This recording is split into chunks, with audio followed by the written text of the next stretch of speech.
We're going to give it one more minute for one of our committee members to join us, and then we'll start the meeting officially at 7:02.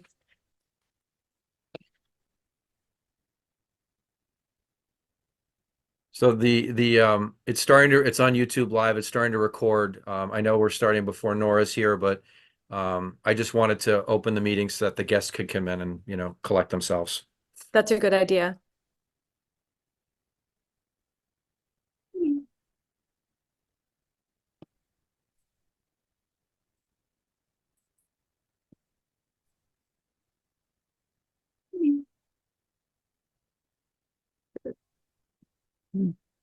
All right, well, I think what I'm going to do, there's probably going to be a fair amount of public comment, so we'll get this started so people aren't here too late. So I'm going to call to order the Common Council Ordinance regular meeting. Today's January 6th. The time is 7:02. And of our committee members sitting here are Jalen Seed, Heather, oh my God, I'm having a Heather Dunn. I was having a mental Whatever. I was going to say Heather Raker, who's a friend of mine. Johan Lopez is here, Melissa Murray, and Josh Goldstein. Also joining us this evening is Council President Darlene Young. I think I have all of the council people who are here.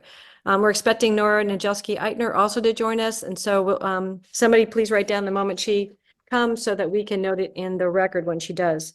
So having done the roll call, Nora said she's going to be here in 5 minutes. Okay.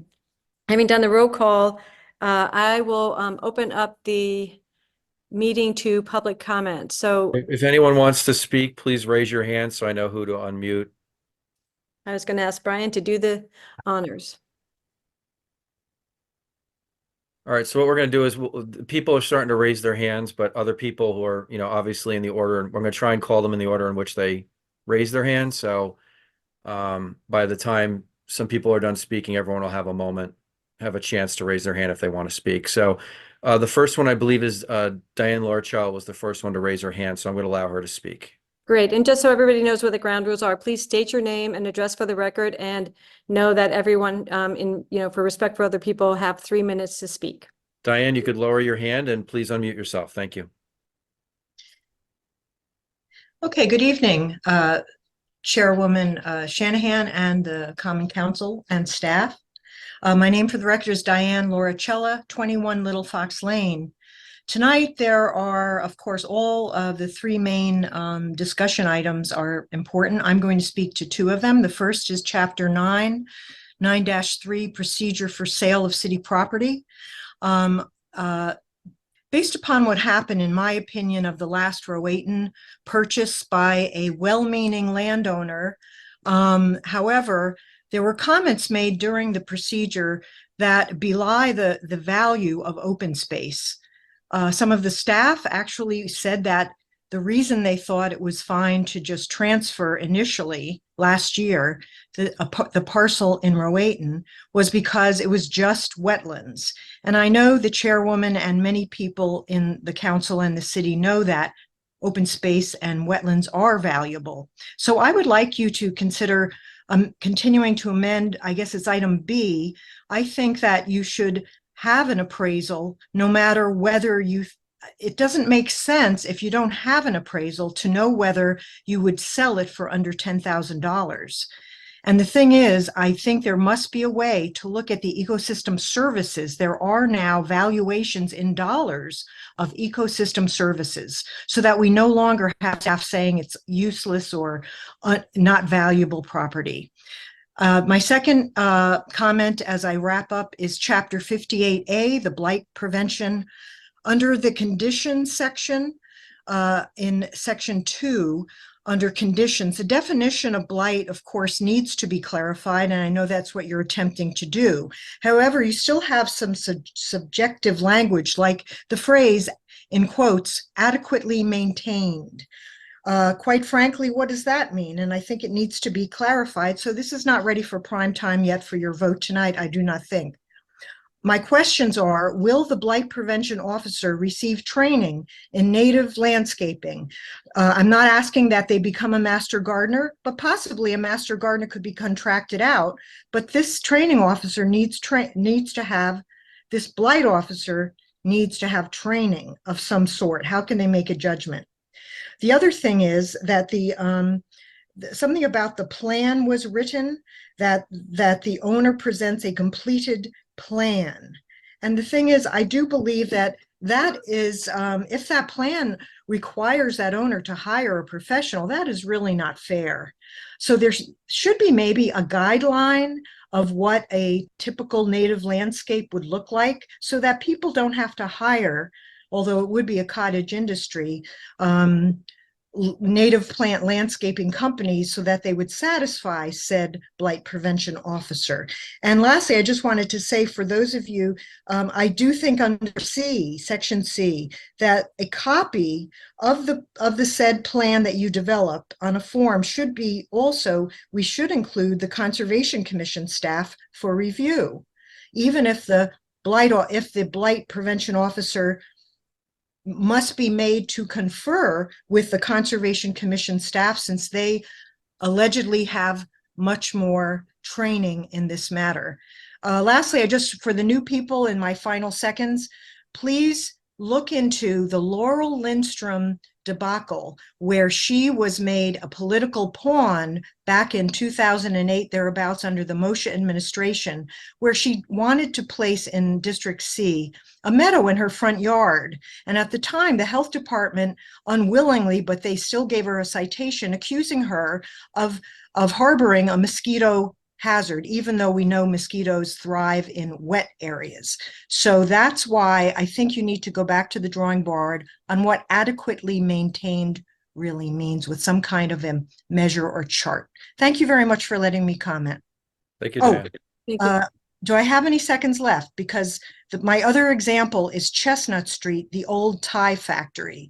I represented the neighbors from South Norwalk Citizens for Justice, because that old tie factory was allowed to languish while the Spinnaker Company was waiting to get all their permits. It was ready to collapse. We had to force the owners to put up a wall or a chain link fence so children would not be killed. And so they went way beyond the 30 days, even 60 days. In fact, it was more like 2 years that old tie factory off of Chestnut Street was allowed. So I think we should apply whatever our blight officers say. That should be applied to everybody, no matter who they are and what they own. Thank you very much. Thank you, Diane.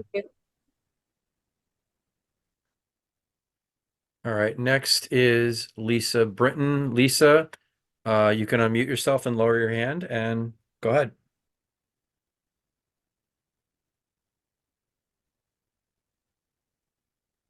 She's still, yeah, there she goes. Did I Yep. unmute myself? Yep, you're good. Okay, great. And I'll lower my hand. All right. Lisa Britton, 19 Shorefront Park. Thank you guys for the opportunity to speak tonight. I'm a little jet lagged, so I will keep this brief. First, I want to thank you guys for taking up the blight ordinance. Appreciate that. It's been something that's been of great concern over the years. I support the fines and the changes you guys came up with that. I support any of the definitions you come up with. My issue is simply enforcement. I think we have good definitions on the books and you guys have pushed the fines. We just need to enforce it. I've always been confounded over the fact that we can take homes for a property tax sale, but which seems to me to be kind of extreme, but we can't seem to enforce blight. So hopefully we can get something done in this session. Thank you. The main reason for joining the call tonight is about the redistricting plan. I read through some of the draft procedures for how you are going to select your committee, and tonight I'm here to ask you to hold off your vote. I have concerns about how it's been written, where the majority party and the council president will pick all of the members for the commission, regardless of their party affiliation. First off, nobody was really aware of this. I think this popped up probably over the holidays, and now it's the beginning of the year, and we seem to be taking on a pretty serious topic rather quickly. I do believe, and correct me if I'm wrong, but Attorney Mednick came up with some best practices from Bridgeport, Stanford, Danbury, Hampden, and Waterbury that all allow the minority party leader to select the members and submit names for this redistricting committee, and that Norwalk doesn't want to do that. To me, that seems undemocratic and unfair. All of the electorate needs to be represented, and the public needs to have faith in the election process. It can't look to be or actually be insider baseball. I totally support the redistricting committee based upon the new census data, but I also support a fair and free election process, and that includes how we select the members to be part of this commission. That's all I have to say about that, because I'm pretty jet lagged and I'll start babbling after that. But I really urge you guys, the reason people get irresponsible and say irresponsible things in our election, I think in our political process in this country, is when they feel that they don't have a voice. That doesn't just apply at the national level, it happens at the state and local level as well. And 45 to 49% of the electorate being left out of a particular process as important as redistricting or having the majority party decide all the rules just seems very undemocratic. So I hope you'd reconsider that, and I thank you very much for your time. Thank you. Thank you, Lisa. Thank you. Who's up next? Brian? Next is Jennifer. Jennifer, I'm going to allow you to talk. If you could just lower your hand, unmute yourself, and give your full name and address for the record. Thank you, and go ahead. Hi, my name is Jennifer Magnoli, 69 Clinton Avenue. Thank you for allowing me to speak. I am following up with what Lisa said about enforcement of complaints on blight issues, other issues, multiple issues that go on in some of these residences, and in regard to backyard sports courts. So I'd like to know how this is going to be enforced, because for the past 4 years, I've complained multiple times on fence height, tents on properties, multi-use of the backyards of houses that butt up to each other, and many, many more. We have an issue on Clinton Avenue, and the same issue was happening recently, maybe a year or so ago, on Barjune Road with the backyard sports courts. And Barjune Road was shut down through zoning. However, Clinton Avenue and Glenwood are still actively having sports courts in their backyard that range from 20 people to 200 people. So I'd like to know how do we follow up on complaints that we've submitted to zoning, to public works, to the building department, and how will these blight officers or training officers, are they being allowed to enter the property? Because we've had a lot of instances where police come, other people come. I've had other common council members on board, and nobody goes into the backyard to film what's happening. And that to me is detrimental in figuring out how to handle these types of activities that are going on specifically in my neighborhood. So I hope that there is going to be some type of guideline that will be followed, and follow up to neighbors in our neighborhoods where this activity is going on. Can anybody comment? Or No, the process is we don't make comments in the public comment. Hopefully these comments, we've been making notes, and we'll make sure that these get addressed during the conversation when we have with it. Yep. So thank you, Jennifer. Brian, I just wanted to mention, we'll put the next one up, but Nora's having trouble finding her invitation. If we could send that after, when we start the next person's comments. Sure. I'm going to, Rich Bonifant is next. So one second to Rich. Just give me a second, Rich.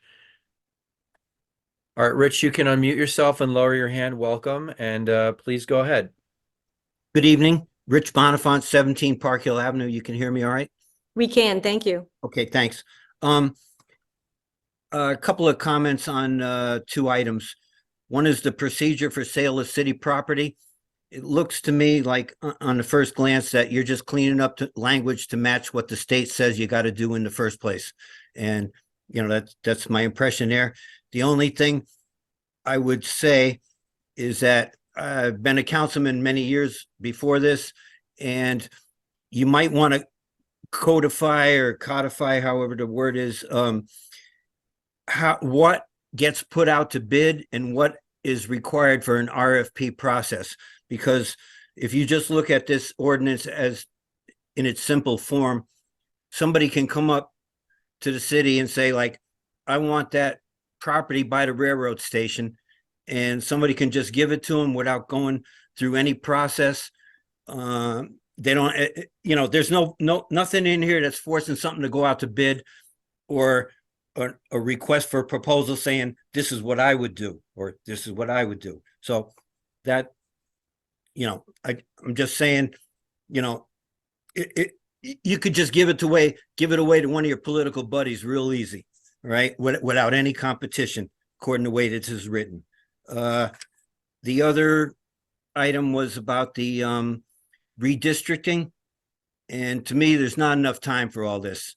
You know it, and I know it, that incumbents are going to protect the territory they have. They don't want votes coming into their territory that aren't going to vote for them, and they don't want to lose votes that do vote for them. Plus, if they live on the edge of a border, they don't want to get pushed off their own district, and these things could happen. So I got to, we don't even have accurate census data to even start off with. So I wouldn't be in such a rush to do this. Take your time.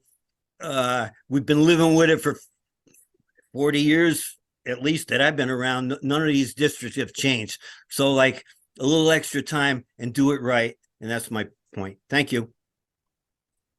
Thank you, Rich. So Brian, who's up next?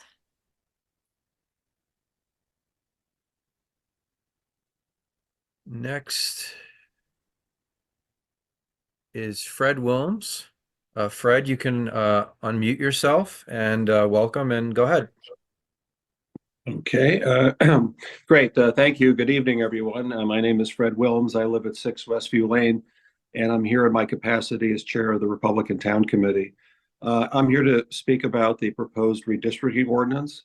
I agree with the other speakers. I think you should take some time to take a look at this and revamp it.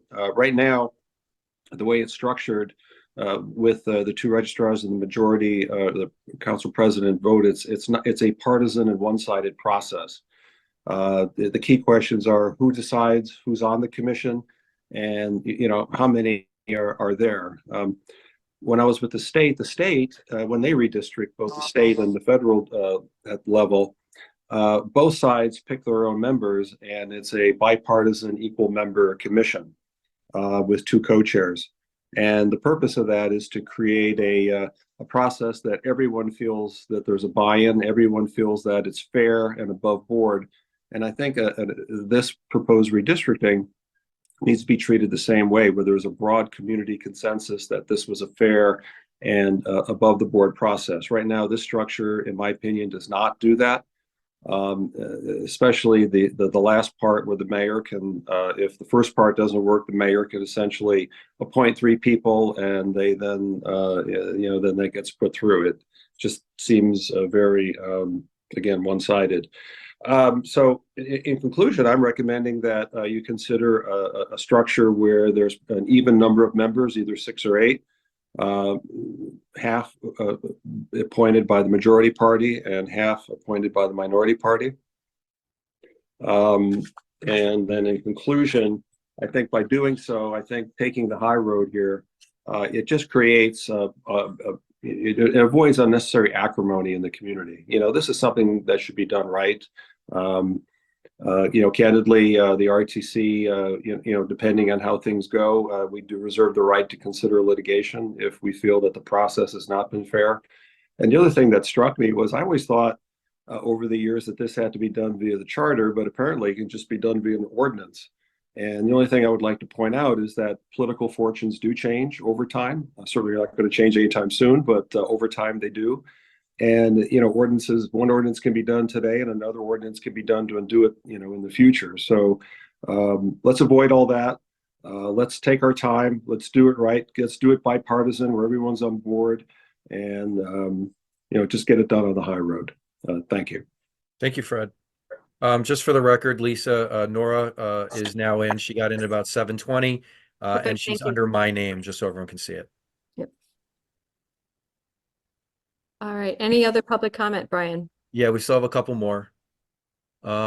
Next to speak, I believe, or at least the top, well, I think, top of the list is Lisa Henderson. Lisa, you can unmute yourself and lower your hand and welcome.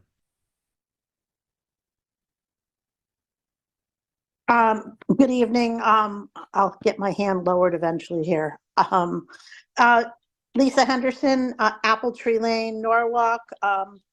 Thank you for allowing me to speak tonight. As for the blight ordinance, an updated blight ordinance without enforcement remains worthless. There have been many reported instances of blight and zoning violations, and nothing's been done to many of them. So there needs to be a better process for handling things before we start adding things. Also, I want to reiterate what Lisa Britton and Fred Wilms have said, their comments. I urge the committee to rethink the process of selection of minority representation and to take your time. And I do agree with Fred that the minority leader should be able to select the minority representatives. Thank you. I also emailed to the ordinance members an email with more details, so I'm not going to waste your time. You have that, but I would appreciate you taking your time and not voting on these issues tonight. Thank you. Lisa, just so you know, your email will also be attached to the minutes. So if people cannot find your email that you sent, they can also locate it on the it'll be attached to these minutes. So it'll be there as well. Next is Diana Palladino. Diana, you can unmute yourself, lower your hand, and welcome. Thank you. Good evening. My name is Diana Palladino, 1 Naples Avenue, and I'm here to speak regarding the blight enforcement. I'm just really hopeful as, a neighbor, that we really strengthen our blight ordinance enforcement. I've living in East Norwalk. I have, reported many incidents from time to time. And, I'm just really hoping to, that you guys will, help raise community awareness on, maintaining property standards and, really collaborate to ensure that these violations are, cleaned up and, taken care of so that we can have, a vibrant community. And then with that, the second agenda item is regarding the redistricting. I echo the comments. I would really encourage bipartisan collaboration, just ensuring fair representation of, all perspectives, members from different parties, and however we can foster community involvement, promoting a more balanced and inclusive political landscape. I just think it's really important that we create districts that, are reflective of the needs and values of everyone in our community. So that's all. Thank you so much. Thank you, Diana. Next is Anna Kapchanak. I apologize if I pronounced your name wrong. Anna, you can lower your hand, unmute yourself. Please give your full name and address for the record before you start speaking. Thank you. Hello, my name is Anna Tabashnik. I live at 4 Gilbert Street. Just wanted to confirm that you can hear me. We can. We can hear you. Okay, thanks. I know I thought I wasn't going to be able to come tonight. And here I am. Full disclosure, I'm an alternate member of the Planning and Zoning Commission, but I'm speaking tonight representing only myself, not speaking as a representative of PNC. I know you are you're scheduled to vote on some changes to the blight ordinance prompted by changes at the state level. And from what I read, they're fairly minor changes. I urge you to take a deeper look at the blight ordinance enforcement process, either prior to voting or later on this year, and see where your committee might have the ability to tighten the time frame to correct violations, increase fines, or decrease the likelihood that they can be negotiated down, increase transparency, and provide feedback to community members who report blight conditions to the city. I manage grievances, complaints, and incidents in my day job, and I've taken an interest in how the city manages and rectifies blight and related zoning and building violations. I have somehow become a point person for people who have complaints that they're not comfortable submitting under their own name, and have started submitting many complaints on behalf of neighbors who don't feel safe to report themselves. The online zoning violations form doesn't have an anonymous option, and that seems to be the most effective form.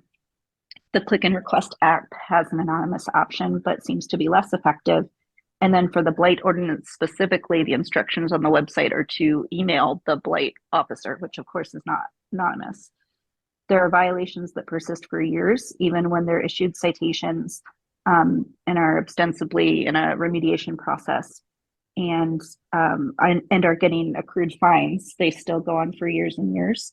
The attorney who oversees the process, I believe his name is Gary, regularly adjourns issues, allows people more time when it doesn't appear like there's a good reason to do so, or that there's a system for how long people should be given.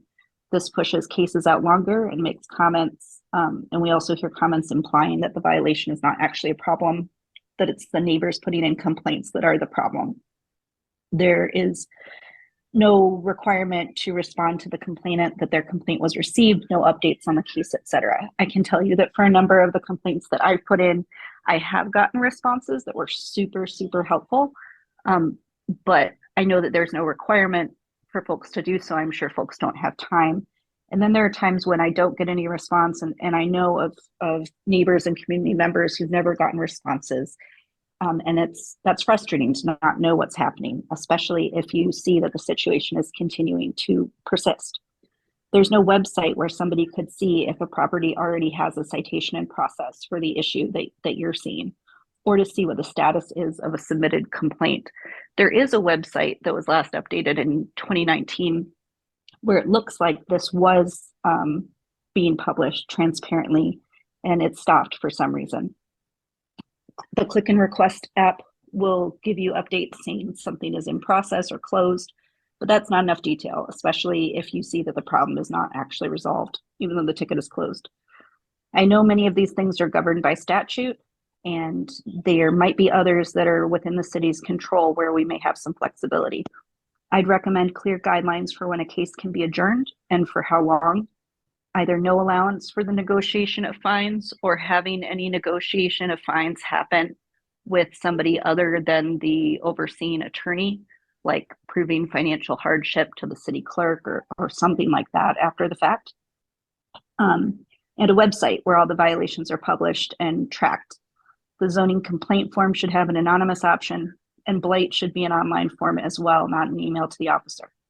I've brought my concerns to the zoning department, and I'm looking forward to seeing what the new neighborhood improvement manager position can do and the increased staffing for zoning enforcement. But I get the sense that there are things about our process that might be hinged to the ordinance themselves, and that maybe there's a way to tighten that up, and that's this committee's purview. So I want to take the opportunity to speak to you directly. Thank you very much for your time. Thank you. Thank you, Anna. And just so you know, your email that you sent to me earlier today will be attached to the back of these minutes, that anybody who wants to see your email can see that at that point. Thank you. Thank you so much. Yep. All right. Next is Diane CC. Diane, welcome. You can lower your hand and unmute yourself and just give your full name and address, and please go ahead. Good evening, everyone. Can you hear me? Yes, we can. Okay, thank you. Sorry, on a bad laptop here. Happy New Year. Diane Cece, Olmsted Place, Norwalk. I agree with all of the prior speakers this evening, except those three, obviously. And I just want to say, ditto on those, and I hope the minutes reflect that so that I don't have to go through all the points that all the other speakers so eloquently made. I do have three questions, though, regarding the blight ordinance update that I hope either the chairperson or staff can address as you get into your deliberations. One, I wanted to see whether or not these changes regarding the definitions and the increase in fines based on the state statutes, does that then require will the blight ordinance then require a public hearing if you vote to advance this? More of a process question. And then my second question is, I was reading the minutes from last month briefly, and I saw that Mrs. Vonachek had made a comment there that she was going to look to create a committee of department staff to review violations.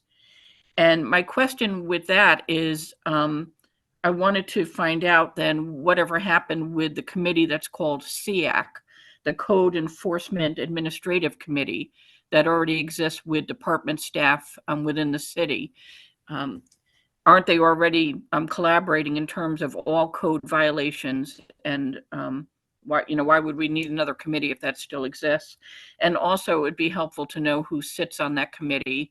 And I don't think, I think these are just internal staff, employees of the city, but it would be helpful to see agendas and minutes for those meetings as well.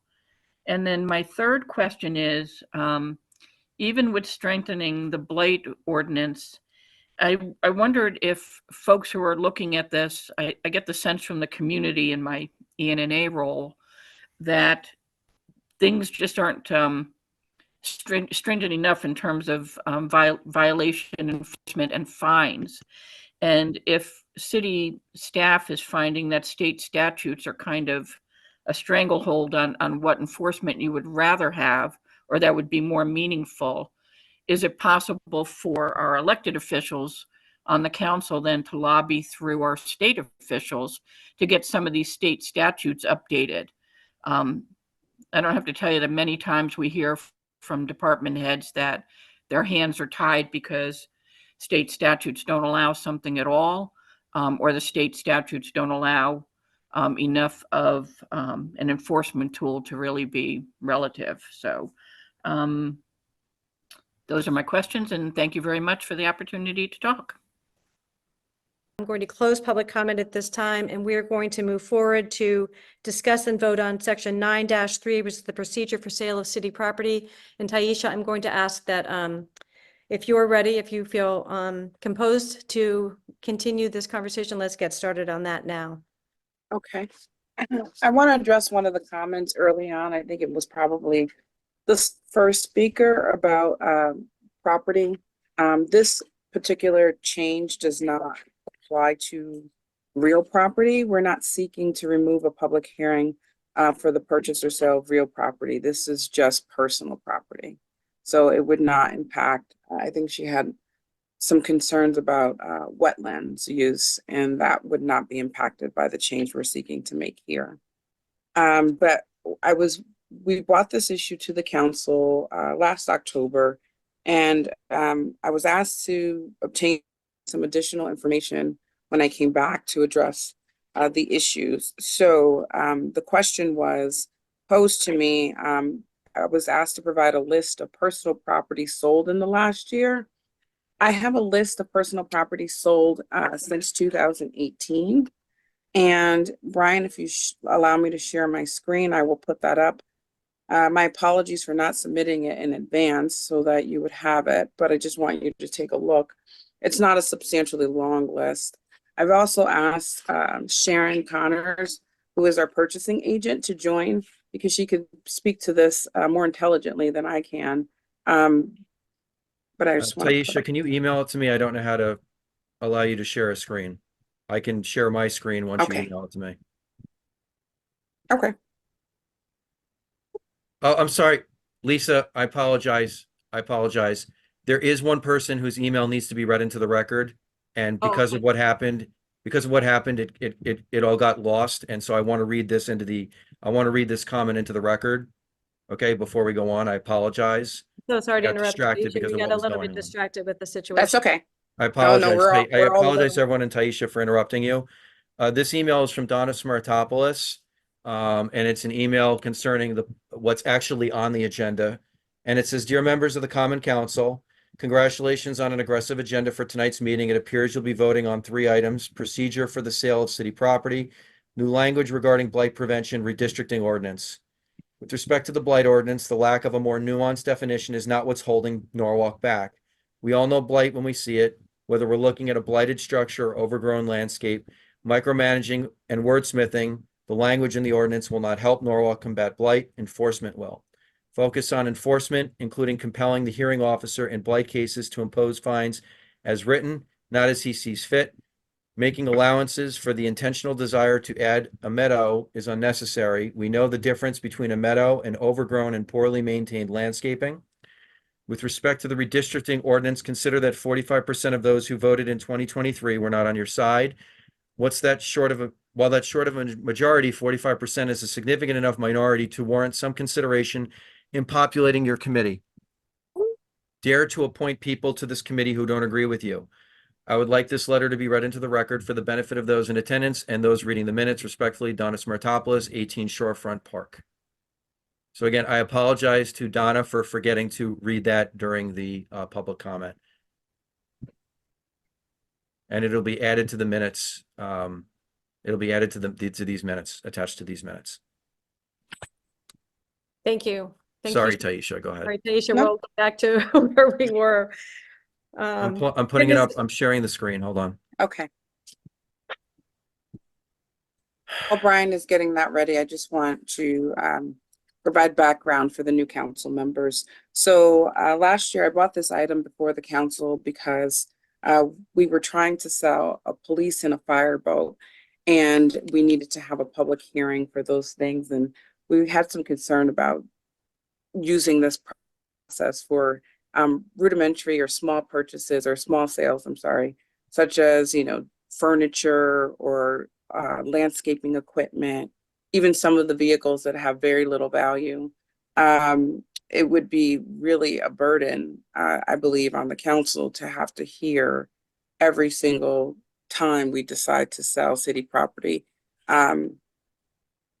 with a small value. The question was raised as to what value is appropriate. And I think some people suggested $100,000. Some thought that was still too low. But I believe that the outcome was essentially that we would require a public hearing when there's a substantial value, but substantial was not defined. So I'll need you all to determine what value you would like to see, you would like to have a public hearing for, and what you feel it's not necessary. But when we are selling city property, personal property, we do so using a public website. So there is a public process and it's competitive. So this is a list of personal property sold since 2018. I was asked for all of last year, but Sharon was kind enough to give me several years. Brian, can you enlarge that a little? Because I'm not sure that folks can read that.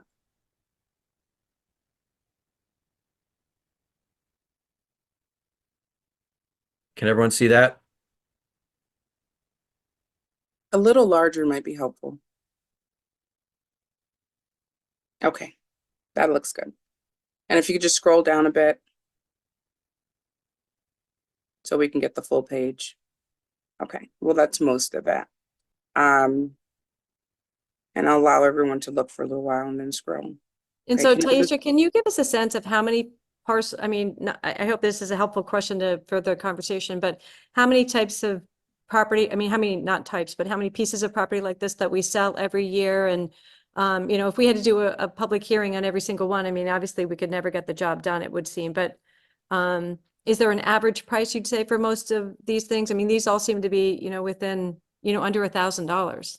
Yeah, they're very small. I'm going to get to the last page because the amounts increase. The largest amount that I am seeing is $6,600. And that was for a boat.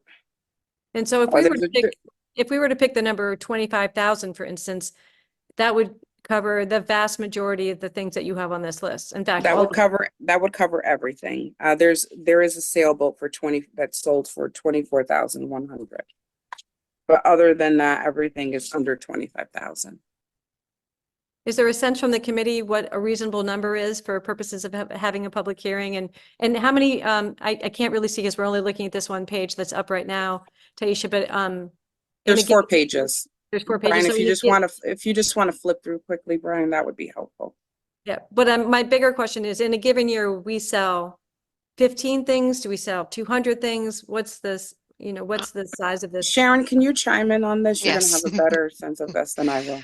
It could be, we'll say on average, around 20, 25. 20, 25 things? And we and try all- to, And all sorry, pretty much under $25,000? yeah. The anomaly was the sailboat. That was an abandoned boat that the city took over through the state of Connecticut abandoned boat process.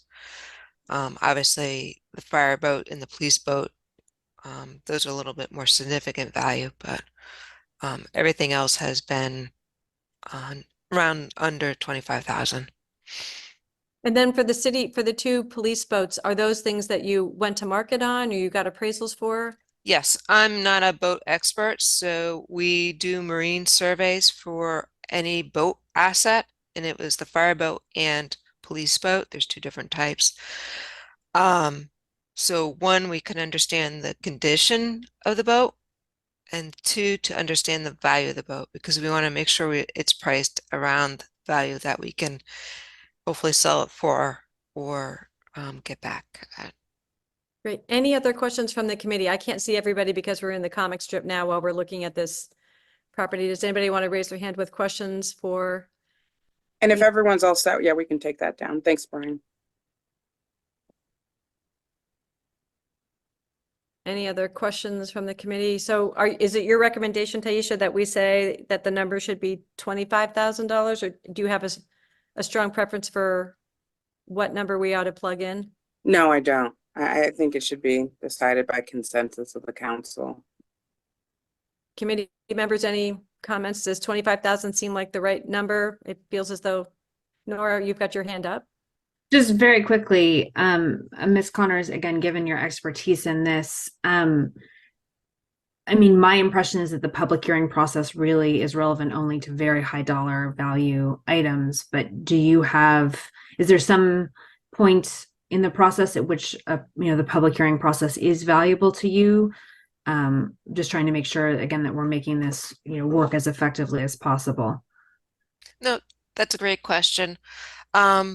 I would say the fireboat has been the biggest asset, personal property asset that went for sale or wants to go for sale recently. So I do agree with everybody that should go through the public comments area. And again, that was appraised around 300,000. So we did follow a process around that. All the other assets that are under that threshold, if we're whatever the committee decides, we'll say, for instance, 25K, I'm fine with that. And if there's an asset that I feel that really should go to public comment, I would bring it such forth. Great. Terrific. And maybe that, to Taisha, maybe that's a, $25,000 or the recommendation of the purchasing agent would be something I'd be comfortable with as an approach. That is fair. Melissa Murray, you have your hand up. Yes. Hi. Can you hear me? Am I all right? Yeah. I would say I was thinking 100,000 for the reasons that Nora had cited, but also to be kind of consistent across other committees, so and other processes. And I'm on the finance committee, and I don't remember specifically, but there are other instances where if the value isn't $100,000, so I just feel like for consistency that there should be across committees a dollar value that we are familiar with and we just kind of know. It's just easier for just common practice, daily practice. And as So the other Melissa, can member, you tell us what the $100,000 value is used for? I I know there's know. 2,000 for a tax claim, so you know there are different numbers for different matters. Okay, yeah, I can't remember off the top of my head, but my point was that if we wanted to look at just consistency of what the city generally considers high value and low value, just for consistency. Sharon, do you have a sense of what that number is that perhaps Melissa's? Yeah, I think what Melissa's referring to is the recent charter changes, the dollar threshold where agreements have to go forth before common council and it's 100,000 or greater, or if the contract has a future obligation to more Greater than than a 1 year. year. Yeah. Sounds right. Heather, would you like to make a comment? Hi, no, I did just a question. I know that like one of the things that concerns me is not in the past, they were having tag sales of historical things that people had donated to the city. And I want to make sure that we're not, selling or getting rid of things like that, does that make sense? I'm not aware of any tag sales. I've been with the city for 7 years, so any of the public, we'll say the assets that we're disposing of for personal property assets have gone through a public procurement process, which is we draw up a solicitation document. It's advertised in the newspaper, it's advertised on the city and state of Connecticut's websites, and we have another system called Bonfire. So it happens that medium and way, and then we've been using a tool called Public Surplus since I think 2018, which that whole solicitation document and that particular asset or assets that are going for sale are listed on that website. So it's not a. Yeah, I think they're totally separate things, but I just want to make sure that if somebody's donated something to the city, that it's not decommissioned, or artwork that's been produced by the city is not decommissioned if it's less than that too. Okay. So. Any other questions or comments? It feels as though we have two numbers on the table. One is 25,000, one is 100,000. Is there oh, Jalen, why don't you? Yeah, so I had thought about the 25. I think the highest number on the list was like 24,000, a little bit under 25. I think 25 might be a little bit too close. I think I probably would suggest, I mean, if the only other number, I either go 50 or 100,000. I think just to kind of limit us from having things be repetitive or unnecessary. And I think putting that caveat in there that the purchasing agent also has some discretion there to help, like if it's something like, say, like a firebolt that might need some public input, I think that'd be important as well. Thank you. Josh, you've got your hand up. I agree with Jalen's consensus on this. I think $50,000 is a more than appropriate amount here. I don't think we need to I think for the reasons as stated by Taisha and Sharon, I think it's not worth overthinking that much. But I would personally think 100,000 is probably too high. Put that figure. All right, so why don't we take a sense of the committee? Does 50,000, or can people get comfortable with the figure of 50,000? Raise your hand if that's already great. So It sounds good with the language that would say, where's my friend Brian? There you are, Brian. Adding in the language, with special circumstances that the procurement officer might say. So if we could add those languages for purposes of taking a vote on this matter to then take to public hearing next month, that would be helpful. Where do you want this language, Lisa? So I'm asking Taisha where she had Oh. had wanted to put in a sense of the value. Did you have it? I didn't see it in this. No, this was the original submission. So I will Sorry. keep in personal property greater than, and then I'll put the amount there, or at the, or an amount or an item. I'm not exactly sure how we would phrase it, but an item You have to phrase it now. recommended by Public the hearing. purchasing agent.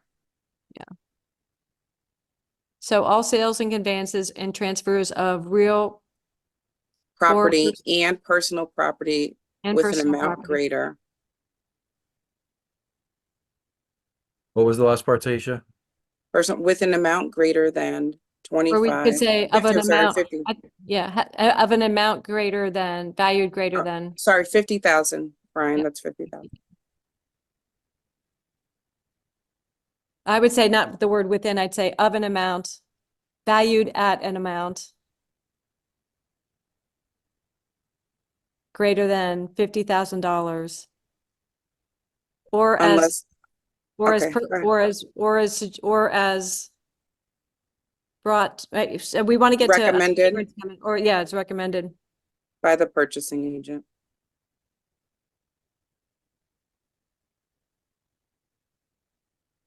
By the city's purchasing agent?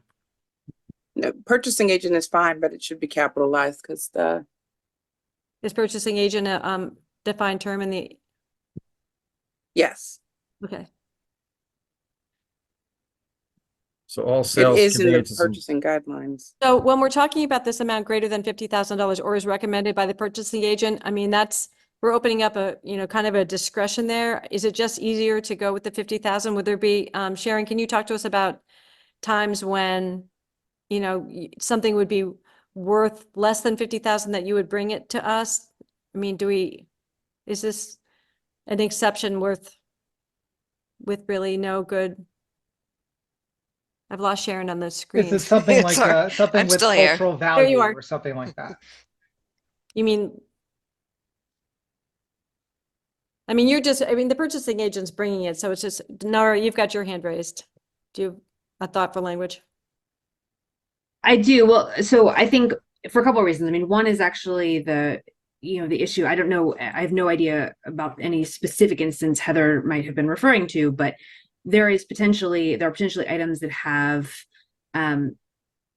additional criteria, not necessarily monetary value, but would have some other associated issue, potentially I don't know, gift restriction or a gift history, or I don't know. I don't even know, but I think that would be why we would want to have the option for, again, the purchasing agent to be able to recommend. So I do think that's worthwhile to have in there. And I think that's fine. To add a little discretion, I don't have a problem with. My actual suggestion was going to be a personal property of an estimated value, because the whole point is we don't know the exact value. And I don't want to get into problems if something then sells for 51,000. Right. It could be either beholder. Right, exactly. And it's every so often an auction surprises you, right? Mhm. That's the point of an auction. So Yeah. So Lisa, can we get a general consensus on the language that you want to vote on to send this to public hearing? Yeah, so does anybody have any other comments that they want to make at this time? I think if we had other little changes to make, as Brian will tell us, that when you have a non-meaningful change in a word or two, even if it's gone to public hearing, it's still a valid public hearing. But we want to make sure that the general sense is that the value's greater than 50,000 or has a special meaning. Oh, Taisha, I see your hand up. Yes, can you remove Connecticut General Statutes, that reference? It's no longer appropriate because that applies specifically and only to real property. So we should get that out of there. Actually, let me do it this way. Hold on. It's fine. We're removing the general statute language. Yeah. Okay. Any other, oh, Nora, you've got your hand back up. Unless Tisha, do you have anything more to say? Your hand's just. No, I raised. don't. I'm sorry. The tiniest thing there, in that same sentence at the very end of the sentence, so second line from the bottom, council of the city should be capitalized. Yep. Since we're some things. Taisha, do you want me to remove that bottom reference?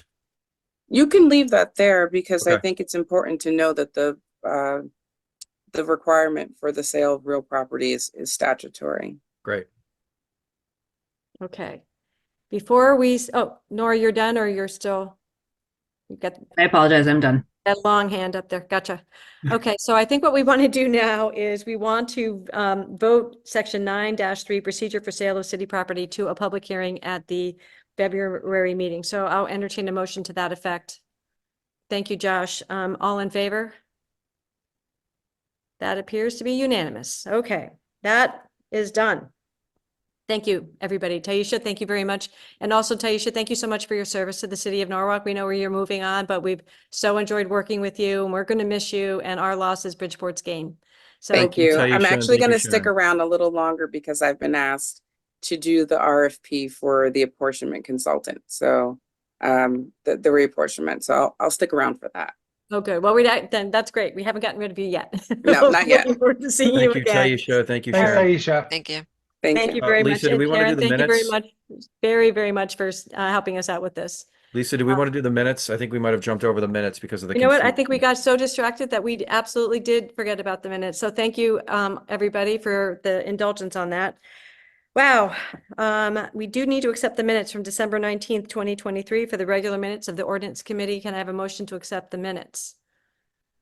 Thank you, Nora. Does anybody have any changes, amendments, adjustments? Hearing none, all in favor of accepting the minutes from December 19th? Please raise your hand in affirmation. Okay, great. That too is unanimous. All right, thank you, Brian. I probably wouldn't have ever remembered to have done that. Our next matter is to discuss and vote on Chapter 58A, which is the Blight Prevention Ordinance.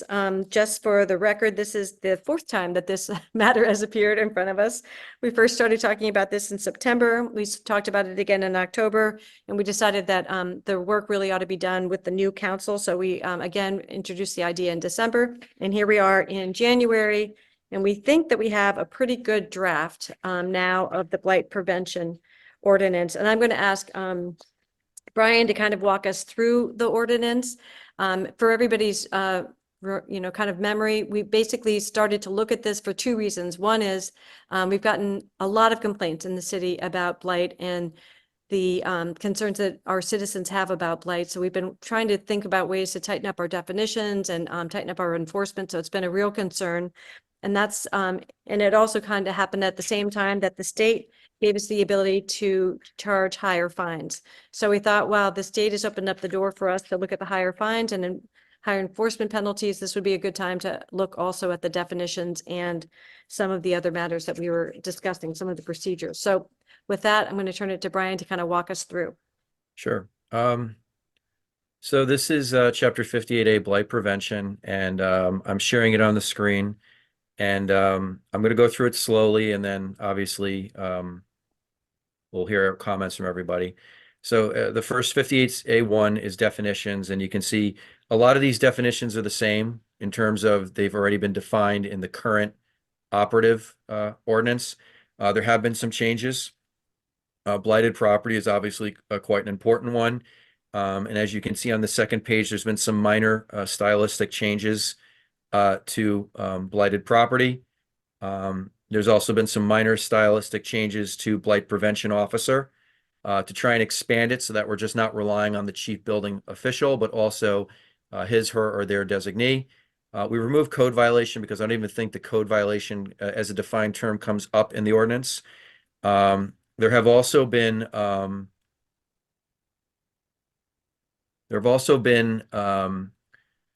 defined terms in the current ordinance, and there have been minor stylistic changes to disabled individual, elderly individual, and low income individual. The one new ordinance definition is managed natural meadow landscape. We've removed the definition of neighborhood.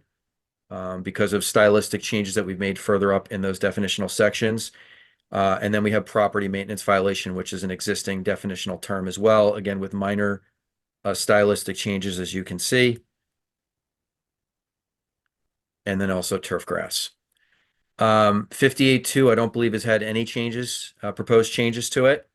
And 58.3 talks about one of the defined terms, one of the new defined terms, managed natural meadow landscape exemption. And And just one thi- point here I wanted to say, Brian, is that we're Sure. not asking people to get official landscapers. There was that one comment that Diane Lauricelli came up with. We were looking at what Stanford did, and we were basing our ordinance a little bit based on what they did in this area. And we decided that we did not want to put people in the place of having to hire special landscapers for meadows and things like that. If you have an intended purpose of a natural landscape, and you have a written plan, it's intended that's good enough. And then, as Lisa mentioned, in 58.4, we have the fines. And we've been able to increase the fines based on a change to the Connecticut general statutes, because the blight is largely controlled by state statute. So again, minor stylistic changes here, and the fines have gone up 150, 250, and 1,000. 58.5 is abatements by the city. There is a lot of changes here, but it appears to be stylistic. Same thing with 58A6 special considerations, mostly stylistic changes just to try and clean it up, and no changes to 58A7. And so, again, a lot of the changes were to try and we looked at other ordinances of surrounding areas to see how they handled definitions of blight. And we've also increased the fines as we were allowed to under state statute. And those are, really the two big changes. And I think we have Bill Ireland here and Jess Vonacek, which is terrific. So Yeah, Bill, welcome to Bill and welcome to Jessica. Thanks for yeah, staying. thank you so much for staying through, suffering through some of the parts of these meetings. I wanted to maybe suggest that maybe Bill and Jess speak a little bit about enforcement issues and some of some of the things that you feel that this ordinance is going to allow you to do in a way that you weren't able to do beforehand. But first, I see that Darlene's hand's up, so maybe we can let Darlene speak, and then we'll have Bill and Jess make some comments. Thank you, Chair. So, just among your comments, if you can touch on, one of the concerns that we have, particularly in South Norwalk, is about the buffers and how we have currently, I don't know if the city has any authority to implement or I don't want to say force, but enforce that or make that part of the cleanup from a blighted property. So my understanding is that we can't do that for folks who are already on their property. But new applicants or permits, we could require that for. Please correct me if I'm wrong. But I think there needs to be a way that we can address current blighted commercial property to provide better buffers and to clean up their place. And I don't know if we get that through this. Great. So Bill and Jess, I'll turn it over to you to, make some further comments as to why this ordinance is helpful to your work, and also speaking a bit more about the enforcement matters that Darlene was speaking of. Sure. It's Jess Bonishek. Sorry, my camera's not on, but I can start, and Bill can kind of get into the more technical side of the house with the enforcement piece. But just can make some comments here on some of what we heard in the public comment, and also what some of the council members have said on the committee this evening. So we are, we've been working so closely with South Norwalk residents over the last number of years, and also reaching out to different community members in different neighborhoods. And we've learned a lot, not only about sort of what the challenges are, but also what some of the opportunities are as well. And I think that we've made some strong commitments at the city level to be able to think about enforcement in a different way. And that's a very large theme of what I heard this evening from the public comment side of the house. And what I can say is that the blight ordinance and the definition of blight in the ordinance is definitely strengthened and will give Bill's team the ability to go out and enforce a little bit differently. But really when it comes down to, I think, is more what we're doing from a process standpoint and a procedural standpoint at the city itself, right? And so when it comes to process, that isn't necessarily identified in the ordinance itself. The ordinance gives us the ability to go out and enact and enforce in a specific way and gives us guidance on that. But what we're excited to be able to commit to is the neighborhood improvement team. We're in interviewing process for the neighborhood improvement manager, which is a position that's always been existing in the city. But it's exciting because we've been able to rewrite that job description to be more of a conduit between the neighborhood district groups and City Hall itself. We've committed to being able to go out to the districts and to the community meetings to be able to have open listening sessions to what the residents need and what they want in their community, and then being able to come back to City Hall and being that conduit between what the residents are asking for and what body or what department at City Hall actually performs that function. In addition to that, we also have heard a little bit, I heard Anna from Planning and Zoning talk a little bit about the communications piece, and with the neighborhood improvement manager position coming on board, we're looking for them to be able to look at these procedures and look at the way in which our enforcement team is working, not only in a way that's processing complaints, but also in a proactive manner as well. And I mentioned communication because one of the things that we have acknowledged is that if there is a complainant that does call in, whether they use customer service or the planning and zoning website or the building and code enforcement website, we don't necessarily have an instant feedback loop for them. We're currently not being able to say, hello, Mr. Ireland, we received your complaint on January the 16th at 7 o'clock, and we're processing that. And so there's that piece as well. The other thing that we've talked about is, and Lisa, just tell me if this is too much detail for you, but I just wanted to give some background and context because the ordinance doesn't necessarily address all the enforcement pieces. No, I think it would be really great because we've got people's attention on this matter. So this would be a good time to expand people's understanding of the enforcement. Thank you. Great. So the other thing that we've talked about with the neighborhood improvement manager is to be able to go out to those community groups like I talked about, but from an educational standpoint. And so what is blight enforcement? What is a blight violation? What is a zoning violation? How does it work? As you all know, we're governed by state statute, which has certain timelines in place. And I heard some of that in public comment as well, where there are certain timelines and milestones that we as the city need to meet and be able to enact in order to be able to enforce. And so part of that is educating the public about that and educating people on how that works in the timeline. And that then coincides with the piece that I had just mentioned, which is communicating that we've received the complaint, that the complaint is in the process, that we're working towards the next milestone, and that although someone is not seeing significant change in the property that is next to them or beside them or across from them, that we are as a city still processing that and still enforcing that. And I think one of the things that we've come to realize is that the team works very, very hard. We usually have between 35 and 45 blight cases that are opened each month, and we close 35 to 40 cases each month. So although the neighbor may not see the property being cleaned up right away or the next day or the next week, we are processing those complaints. And in most part, and in great part, it's by state statute that we have those timelines in which we need to be able to follow a specific process. But that relates to the communication piece that I've been speaking about. So as I said, the neighborhood improvement manager position has been posted, and we are currently interviewing for that position. In addition to that, we currently have one blight inspector in building and code enforcement, and we also have one deputy zoning inspector in planning and zoning. And those folks have always processed complaints. And so, as I said, we get between 35 and 45 complaints a month. And so we're going out and we're working with the different departments that are permitting and licensing departments to be able to go out and inspect those properties and be able to come back to City Hall, coordinate with the teams in order to be able to process the blight violation or the zoning violation. We've always been very complaint focused.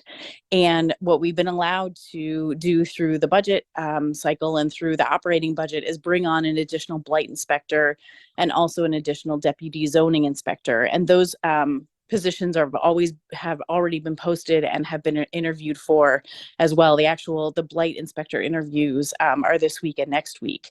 And so the thought process on that is to be able to have the neighborhood improvement manager be able to work with the two blight inspectors and work directly with the deputy zoning inspectors in order to be able to not only address complaints that come through, but also proactively go out in the community and look for blight that is happening. And in many times our blight inspectors go out and they'll be on a property and then they'll look around the neighborhood and they may actually see a different neighbor with a different blight issue that should be addressed, or a different vehicle that's sitting in the front yard of the house, or an RV or a boat, or something that looks as though it might be a trigger for a blight violation. And so we have the team. We're going to be able to increase that team by 100% with those two additional positions. What the other point that I heard was that Diane Cece had made was, what's the difference between your compliance committee, which we talked about last month, and the SEAC committee? And the compliance committee is something that Bill Ireland, who's on the call, actually recommended a number of months ago. We've been meeting monthly since September, and it's all of the departments in City Hall that are in charge of licensing and permitting. So it's building and code enforcement, planning and zoning, transportation, mobility and parking, DPW, the health department, the fire department, and the police department, and Bill and anybody that I forgot, and also legal. And, legal at the table is a huge deal as well. And so every month we go through the properties that have multiple violations by different departments, and we proactively try to figure out how to be able to, one, not only help the property owner. The goal is always to help the property owner to come into compliance. That is always that is the goal first and foremost. And so there are different ways to be able to do that. And we have the blight fund to be able to do that in part. But sometimes we find that people are struggling with the loss of a job or the loss of a family member, or there could be a situation where they're aging in place and may not be able to afford a certain improvement on their home. And in some cases, the home has been foreclosed on and the bank is sitting on it. And actually it's just falling into disrepair in the neighborhood. And so it allows us to sit around the table with the compliance committee departments that focus on permitting and licensing, and go through property by property and give a rundown of what's happening and how it's happening. And just, I'm sorry, Lisa, get a little process heavy here, but I just think it's important for everyone to kind of know, since enforcement's such a big topic. No, I think it is, and this is the chance to let everybody know, people who came tonight are the people interested in this. So thank you for the full explanation. Yeah, just stop me if we stop me when we get to midnight. That was just kidding. Remember, we still have Steve Mednick here, so we may. Exactly. So we may be here until 2, with all very, very exciting things, of course. But I think, it's really important for the city to know and residents to know that we are very passionate about what we do and we're serious about what we do. And so if there's one inspector that goes on site and sees something, then we are very proactive about calling the different departments when we get back to City Hall to let them know what's going on, right? And so for example, when the blight inspector goes out, if there is vehicles that are parked on the lot, that's not a blight citation, that's more of a zoning citation. So we would call John Hayducky in planning and zoning and have John go out and then cite the property for the cars, right? And so we're acting as a team to be able to do all of those things. The difference between the compliance committee and the SEAC committee is that the SEAC committee is focused specifically on development. When there is a developer that comes to town, such as Spinnaker for a 10 Monroe, or for the Toll Brothers and Pinnacle on West Avenue, for example, or the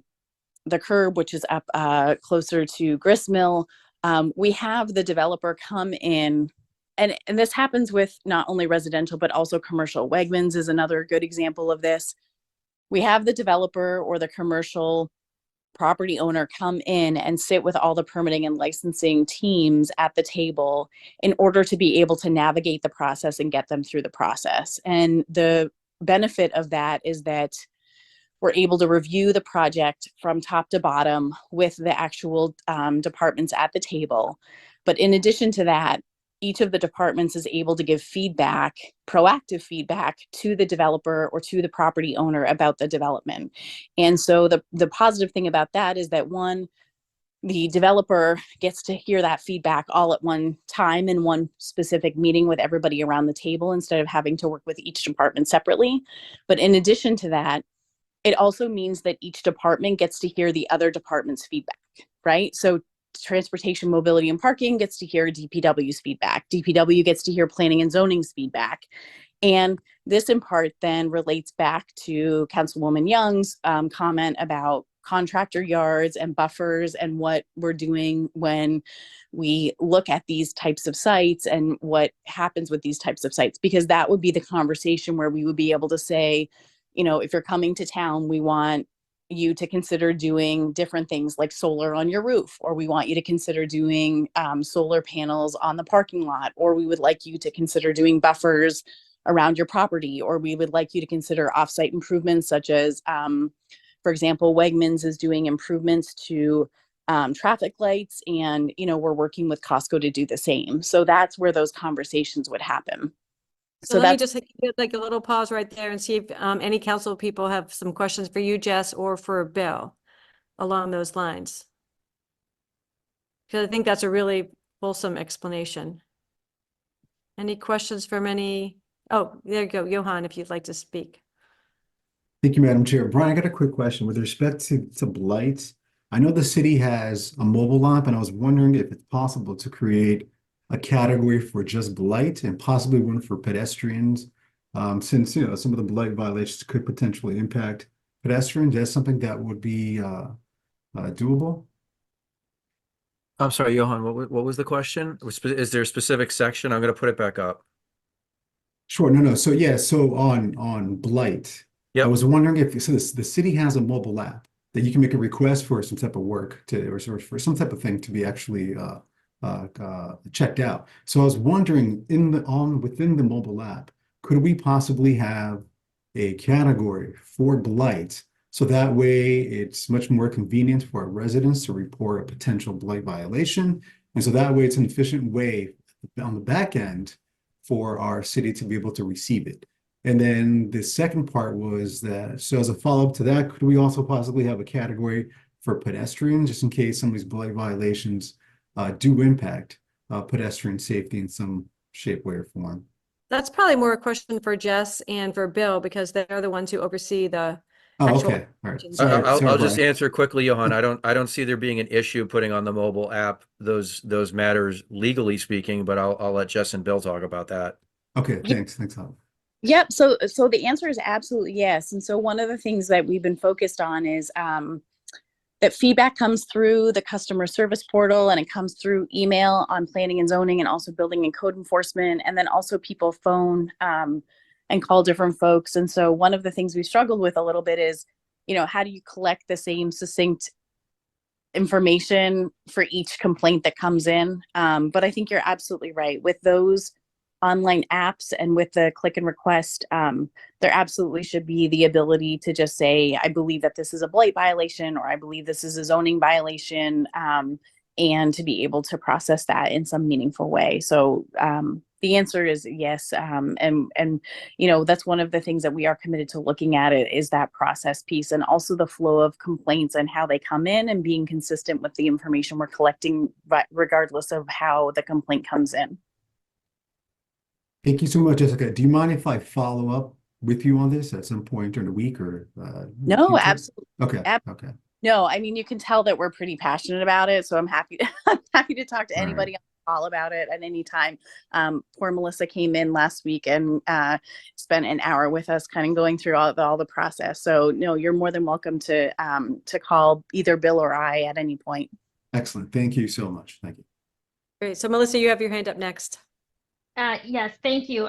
Well, part of my comment is just, I was going to mention that I was in, and thank you, Jess and Bill, for just the time you spent with me. I felt really confident about how we went about this. I was absolutely sure it was very thoughtfully done.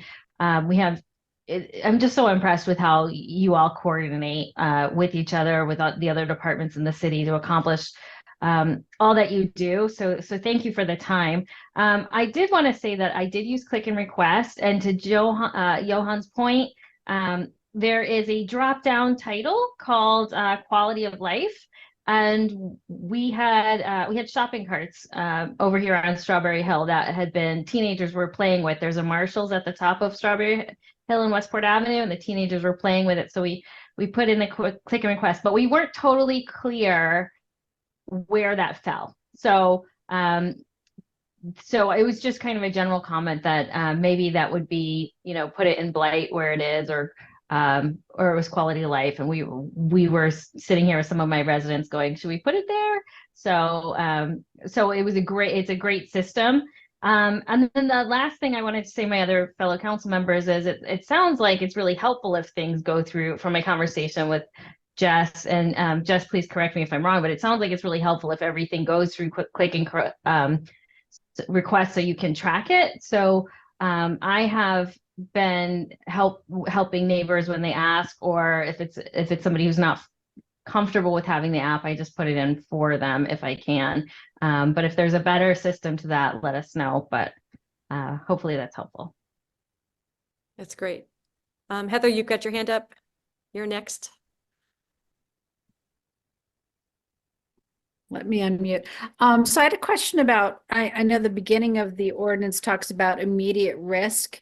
And I think, Brian, I did talk to you about this a little bit, but so things like if somebody's fence falls down around their pool and, kids could fall in, it's like at the very beginning, It's under that's number one. It's determined the city's chief official existing poses serious or immediate danger to the community.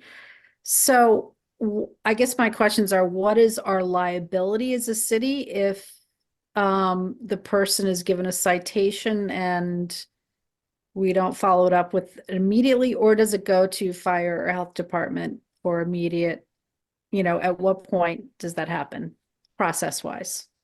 Would be my question. That's probably Bill Ireland. I don't know.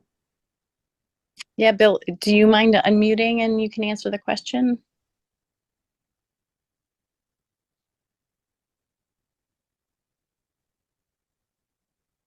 Where did Bill go? There he is. Yep, Bill, it looks like you're unmuted now.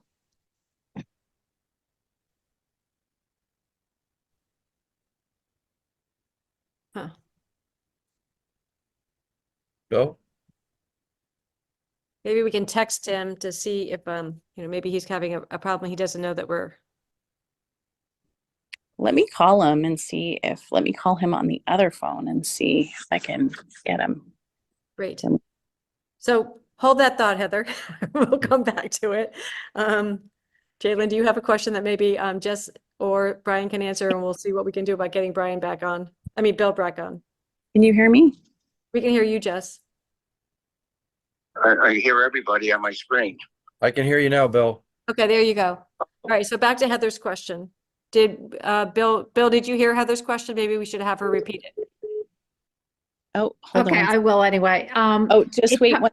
I'm sorry, just wait 1 second. Sorry, I'm literally holding two cell phones beside each other so that I can hear. Does anybody think there's a full moon out there tonight? Like, Hey, look out the window. Yes, well, stay on the phone with me. So Heather's question is if someone has a swimming pool and a fence falls down. No, just for example, because it talks about immediate risk, and if it's an immediate health or safety risk, shouldn't it not be a blight ordinance? Shouldn't it not go to the health department or police or fire? So that takes a different avenue. It's not blight. When you have hazardous risk, that goes into the building code, maybe fire code and health. So if we see that, we react immediately. As I know you gave an example of a swimming pool fence, that would be an immediate reaction by us to either contact the owner of the property and make sure it's repaired immediately, or we would take temporary measures to fix that violation. But how long do they have to fix that violation? Because it could be a matter of hours, you know? There's no how long. It's not blight. It falls under the building code. Oh, I So it's a see. different avenue. So Bill, that's not, so it's not the blight enforcement, it's actually a building code enforcement in Right. which they need to do it immediately, right? Correct. We separate the two. And if they don't do that immediately, then who do you work with to be able to enforce that? We would hire and have it done. Oh, I And then see. lien the property. Okay. And then what's our liability as a city between the period of being notified and it either getting resolved or the city taking steps to resolve it? I'd have to talk to Brian or the law department about that. That's something, Heather, that's something we would have to take a look at it and answer for you. If you could forward us an email, we could have our blight, the attorney who handles blight, take a look at that issue for you. Okay, I just want to make sure we're not liable after we've cited them. Segregated from blight. So if it's an immediate safety issue, we react immediately. I mean, if they don't do it, we do. Right. And we have to assess how hazardous it is. A pool is a big one. Right. And I guess, Don't forget now, and we have to be careful because the new codes now have taken the fencing out of the pool code if you have a cover, the automatic cover. So that's totally gone now, which I don't agree with, but it's there now. So we have to ascertain what's going on. and I guess that also relates to, so Bill's team is also responsible for if a car hits a building or if there's a fire or something like that, and Bill's team will go out and assess the structural integrity of the building in order to be able to deem it safe or deem it unsafe, which I guess would also sort of relate to a fence by a swimming pool, for example, because that's also a building code issue. Correct. We have about 30, maybe 2 a month for fire accidents, people driving through storefronts. So, Heather, any follow-up question before I give it to Jalen? Jalen, you're up next. So Bill, stay close because we might have another. You're up, Jalen, if you'd like to ask a question of the staff. Yeah, first I want to just thank Jessica for that great explanation of everything. Kind of just wanted to highlight, and one of her points was that like we kind of just want to get this remedied, and that's kind of the goal. But I want to talk about 58A 5 and 6, and especially the part where we talk about like the city would remedy it, and the cause occurred by the city, to correct the conditions that caused the violation, shall constitute a lien against the real property. I was wondering, is there any place there for like negotiations, especially with these classes, either disabled, elderly, or low income, for them to kind of negotiate that lien being placed, or is that just automatic? Yeah, so I think there's and Bill, correct me if I'm wrong, but there's kind of 3 ways that I think about it, or I think we think about it. One is kind of we see blight where there's some sort of challenge, whether it be someone has lost their job or lost a family member, or financially they're unable to take care of the situation at the house, whether it be the deck is, falling down or the roof has damage or something like that. And so in that case, we actually have a blight fund, and the blight fund can be used to be able to remedy or help bring a blighted property into compliance.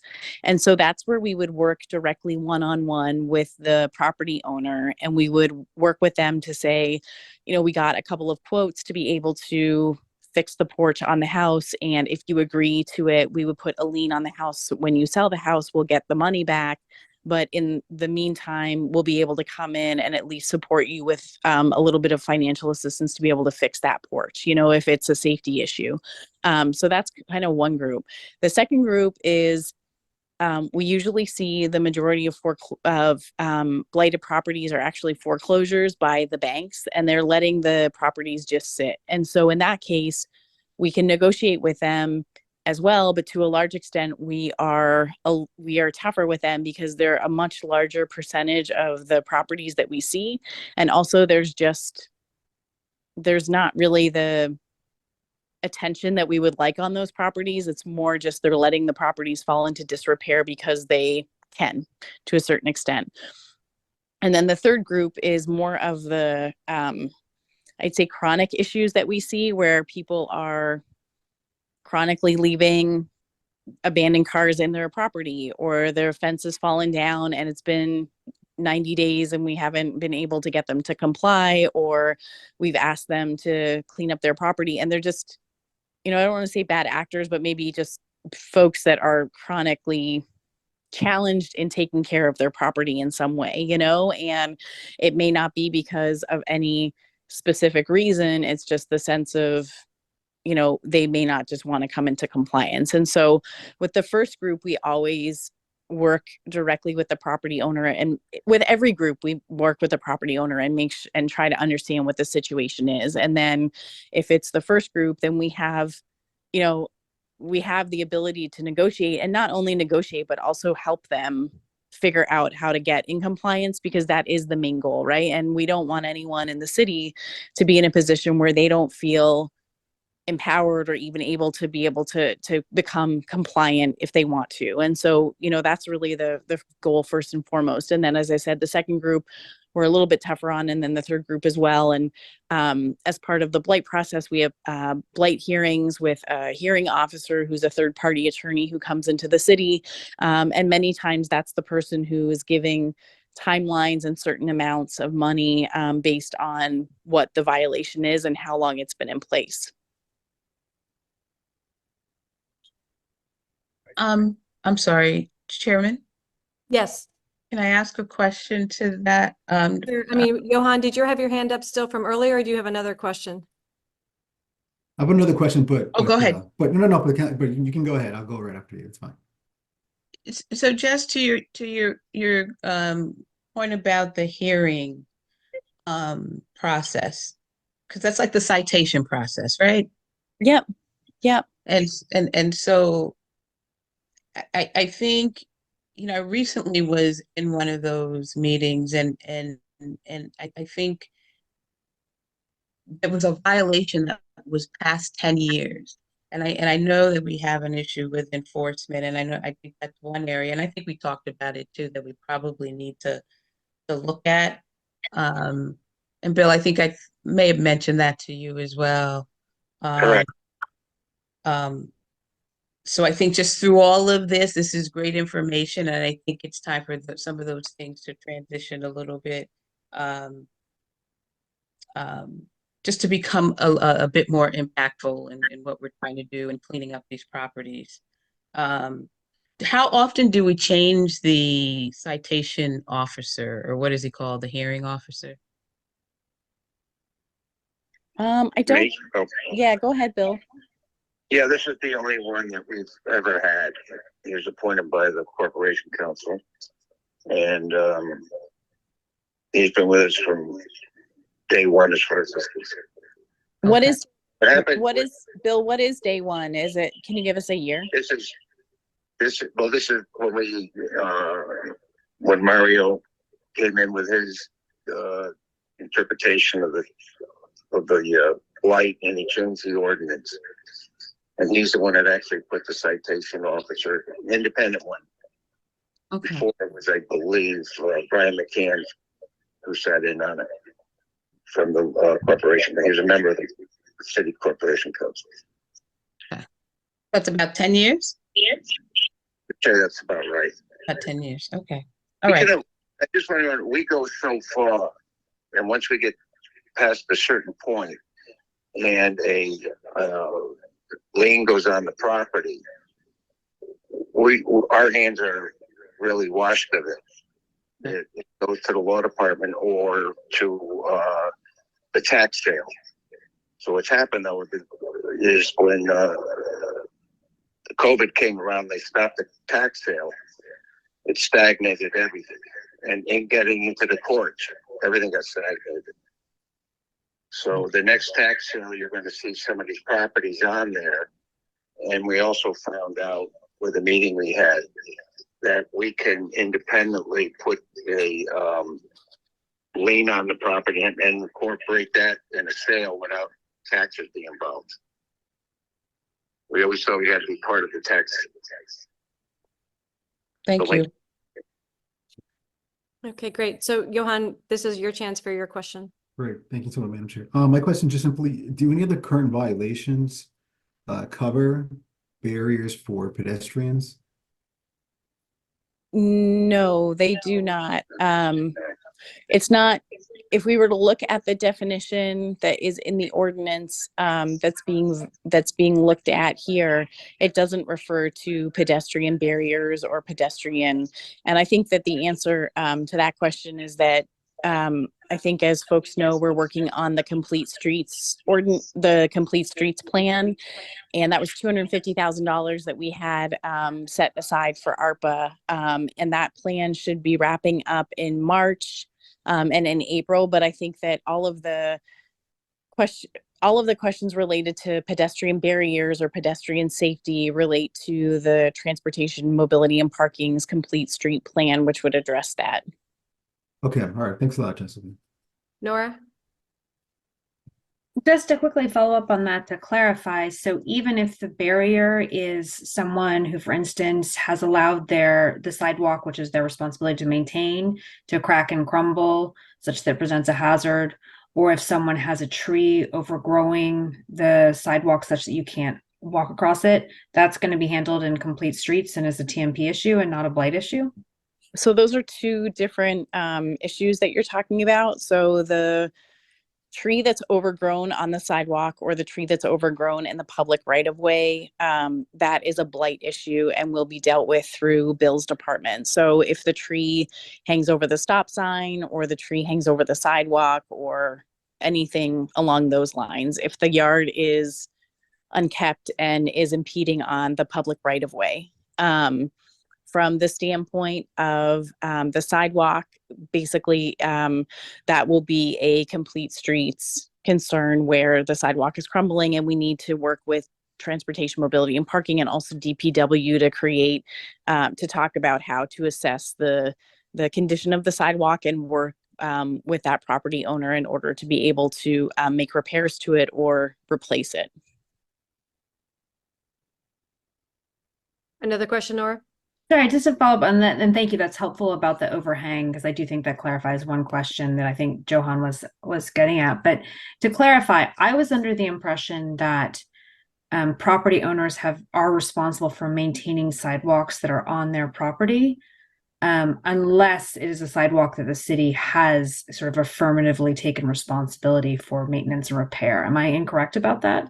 No, you are 100% correct about that. So they're responsible for not only the maintenance of the sidewalk and the condition of the sidewalk and also shoveling the sidewalk, which is also a blight, one of the things that we would issue a blight citation for. I guess what I'm saying is that if the sidewalk along the corridor, for example, Highland Avenue, was being looked at and we were going to take all of that up and replace it, then that would obviously be a city project that would be funded through either a local or state grant. But then just to clarify, because again, I think this is important because I suspect many homeowners are not necessarily aware of this. So even if the city installs new sidewalks on Highland, subsequent necessary repairs to those sidewalks are the responsibility of the homeowner, correct? That is correct. You are 100% correct. Yep. The sidewalk on the property owner's property is their responsibility 100%, whether it be a crumbling sidewalk, a sidewalk that needs repair, or a sidewalk that needs to be shoveled in the last 24 hours, for example.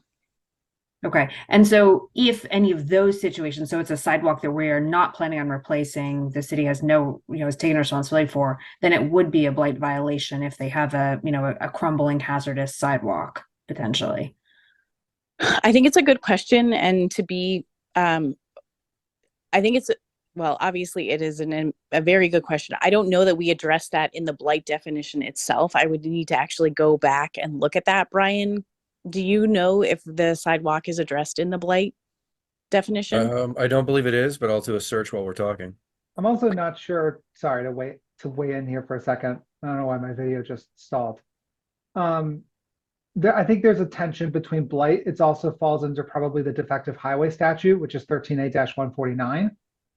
So there's probably some symbiosis there, and I don't know exactly what it is, but I do know that sometimes if it's a sidewalk that's owned by the city and that there's an exception for ice and snow, but if a city maybe, it may be city's responsibility, depending on what it is. So They're I'm all not. right. You're right, Josh. And I think the other thing too, Brian, not sure if you and Lisa remember that we looked at DPW's sidewalk ordinance, not, maybe 3 years ago, or I don't know when, but it may actually be addressed in the DPW's sidewalk ordinance, because there is an ordinance specific to that. And one of the things that happened with blight is that the blight team oversees what I would say is public blight, which is the tree growing over the right of way, or is there some right of way that is being impacted by private property owners' vegetation, let's say. And then there's also the private blight, which is the condition of the home, or the condition of the fence, or the condition of the property itself. And so when we brought the responsibility of dealing with the public right-of-way blight over to the building and code enforcement team, we actually changed that in the DPW sidewalk ordinance and did not include that in the specific blight ordinance that you're looking at today. Nora, my understanding about the DPW ordinance is that I can recall is that it talks about shoveling snow and ice off the sidewalks. That's what I think too. I think what we're really addressing here is blighted property being the structures, and then blighted property maintenance. I think there's two separate conversations here. One's about blight and the other one's about liability for sidewalks that abut whoever the abutting landowner might be, and that's a separate conversation. Yeah, and that's fine. It may be a separate conversation. I'm just raising, quite frankly, No, again, it's a good question. What has impact. I think Johan's point was, what has impact on a neighbor, a dangerous sidewalk, an impassable sidewalk, certainly seems to fall in the same category as a lot of these other things. So it would be helpful to maybe at some point just make sure they're syncing. If we have overlapping ordinances, as we all know, we like them to sync up. So yeah, no, it's a really good point. Very good point. Any other questions before we take a vote to take this to public hearing? Are there any wordsmithing that people want to do, or, we've gone through this pretty carefully. This is our 4th or 5th meeting to cover this ordinance. It's a little bit hard when we're looking at the ordinance to see if anybody has their hands up, but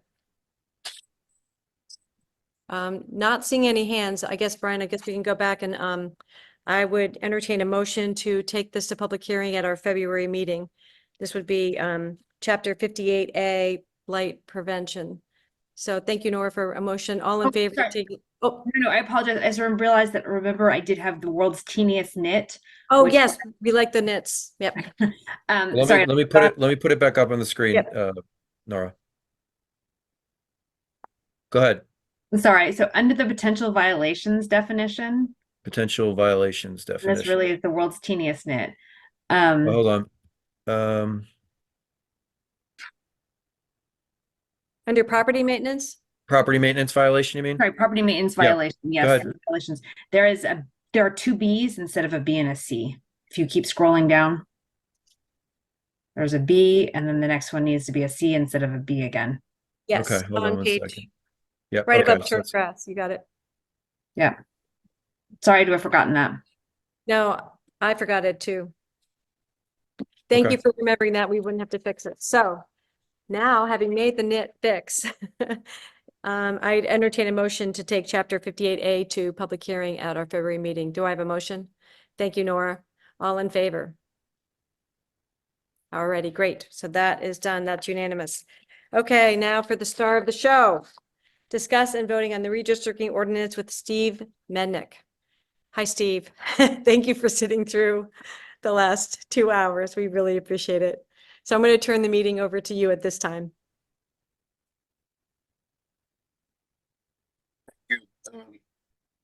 Wish I could say it was a pleasure. It's been a pleasure watching you. The work of the committee has been just terrific. I want to point out for the record, the public hearing was interesting, to say the least. So what I'd like to do, and I heard some of the public testimony. I thought the public testimony on this legislation was quite interesting, and I'll be curious to hear from the members of the committee on their views on how we might be able to mark this up if we need to do so. I was going to see if I could do a PowerPoint. Brian, I have screen share here. Can I just do it from my position, or do you want to do my PowerPoint? Is Brian still here? Kendall? Brian, you're muted as well as I was. I'm happy to try. I'm happy to share the screen with your PowerPoint, Steve. There it is. Okay. Oh, you got it? Yep. So you have yours up. All right, good. So let's just start to go through the PowerPoint a little bit. Just go to the next page. I'm going to move pretty quickly through this because it's late at night, and this is all background. This is the reason we have reapportionment. Somebody raised the question, why are we doing it now? It's been 60 years since Baker versus Carr, and the Charter Commission discovered that fact last year and made a determination that you needed to move forward on reapportionment going forward. What the commission did not do is did not lay out a process in the charter. As we could see even from this ordinance, it's not an easy issue to deal with because it involves a lot of partisan issues, and they made a decision to for the time being to address this issue by ordinance. But it's not a full-blown commission, which I'll talk about in a few moments. It's really more of an advisory entity that works with the council because it's a council function under the charter to create the districts. And the idea is that when you have geographic districts in whole or in part, and you have it kind of a split body between an at-large group and a district group, you need to have reapportionment. And go to the next page, please. The council, you have 10 members elected from 5 districts, 2 per district. Board of Education has 5 members from each of the council districts, and the at-large don't really come into play here. So we'll go to the next page. Under the ordinance itself, as we get into the body of the document in 9-26, you see the state requirement that I've listed here that requires districts based upon population data from the most recent decennial census, and which may use the same borders as the General Assembly districts in the city. 9-26 addresses that, but addresses some broader issues as well. Not all of the issues, but at least enough to get us into charter revision, into reapportionment, where you need to have substantially equal population in the districts. You want to have contiguous geographic divisions to the extent possible and practical to the preceding council districts. And then you want to try to establish these districts to lie completely within a single, not a singe, but a single House of Representatives district to the extent possible. In your town, one of the things you may consider adding here is, some kind of a best efforts to include taxing districts. You have these taxing districts, and I don't know if it would be physically possible, but you certainly want to take into consideration trying to see whether the taxing districts can continue, if they do fall within council districts. So we may want to add some language to that effect to deal with the taxing districts. The next page, the intent right now would be to create, to appoint a reapportionment commission. I actually am going to propose that we change the name of it to an advisory committee, a reapportionment advisory committee, and I'll explain why that may be the case. And actually some of the testimony from the public really kind of necessitates it. I want to distinguish it from a normal board and commission, which we have laid out in the charter. And if we modify the appointing process to address some of the issues raised, you'll see the logic to changing it to a committee as opposed to a commission. Under the draft, the commission would be a commission that is comprised of the 2 registrars of voters and 5 electors. The 5 electors would be recommended by the president of the council, approved by a majority vote of the council. To the issue of partisanship, it was addressed in this as not more than 2 of whom shall be from the same political party. The objective of the proposed ordinance would be that there would be no majority party on the redistricting commission or committee or reapportionment committee, that the intent would be to make sure there was no political majority of any party on the body, and that's the way it is conceived here. And so the critical point is that the ordinance addresses the timing in the normal cycle, which would be at the beginning of the decade. For our purposes, we would have an appointment date that would occur within a timeframe 30 days following the effective date of the ordinance. We're trying to create an ordinance to basically fix a problem that has existed in the town, and so the districts would take hold until the next decennial census after 2030. Brian, if we can move to the next page, please. Commission would issue a written report with a boundary map. That's part of it, not later than 90 days following the appointment date. They would be entitled to use any data that the municipality has, or to hire, as Taisha indicated. Taisha's working on an RFP already to have it ready to go if and when this ordinance is passed, to bring in an organization that will be able to advise the reapportionment committee on the appropriate configuration of the districts in the city. We would require a public hearing not later than 1 week prior to the council's submission. The committee could then make adjustments or take action post hearing, and that it would require 5 of the 7 members to support it. Again, the idea of creating the supermajority was to make sure that no one political party was dominating the proceeding. So we share with the people who testified this evening the notion that you want to make sure that this is a nonpartisan activity, and that you have supermajorities that would require bipartisan or multi-partisan activities as well. And the way this is configured, certainly the way the minority party representation statutes work in the state of Connecticut, is it puts a cap on one party. In this case, we will not have a majority party anywhere, but you can have unaffiliated people appointed to these bodies. One of the reasons we went in this direction was to make it less partisan. As somebody indicated, there are a lot of communities where minority leaders and majority leaders, the political leaders of the caucuses, get to make appointments. I think it's relatively harmless if they do not control majorities, but it could be harmful if you have partisan figures appointing a commission or a committee that should be nonpartisan. So we've worked in that direction. If the council committee has any ideas on how we can improve that, I think everybody would be very happy with that. The committee would then report its findings to submit the report to the town clerk and the city clerk, and the receipt date is the day the report is received by the city clerk.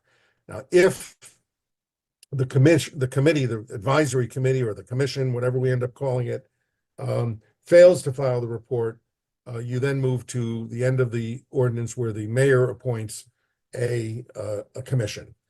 Brian, if we can move to the next page. Once it gets to the Common Council, they have 3 weeks to act on it. Again, the objective is to move this as quickly as we can. The advisory committee has spent a fair amount of time on it at this point. The council has to have a public hearing and then has deliberations. And the standard for the council would be a majority vote as defined by the charter, which is, and then they can reject or fail to act. And if they reject or fail to act, then it goes to the second charter commission, the next page, please, which would be a 3-member commission appointed by the mayor. No more than 2 members shall be of the same political party.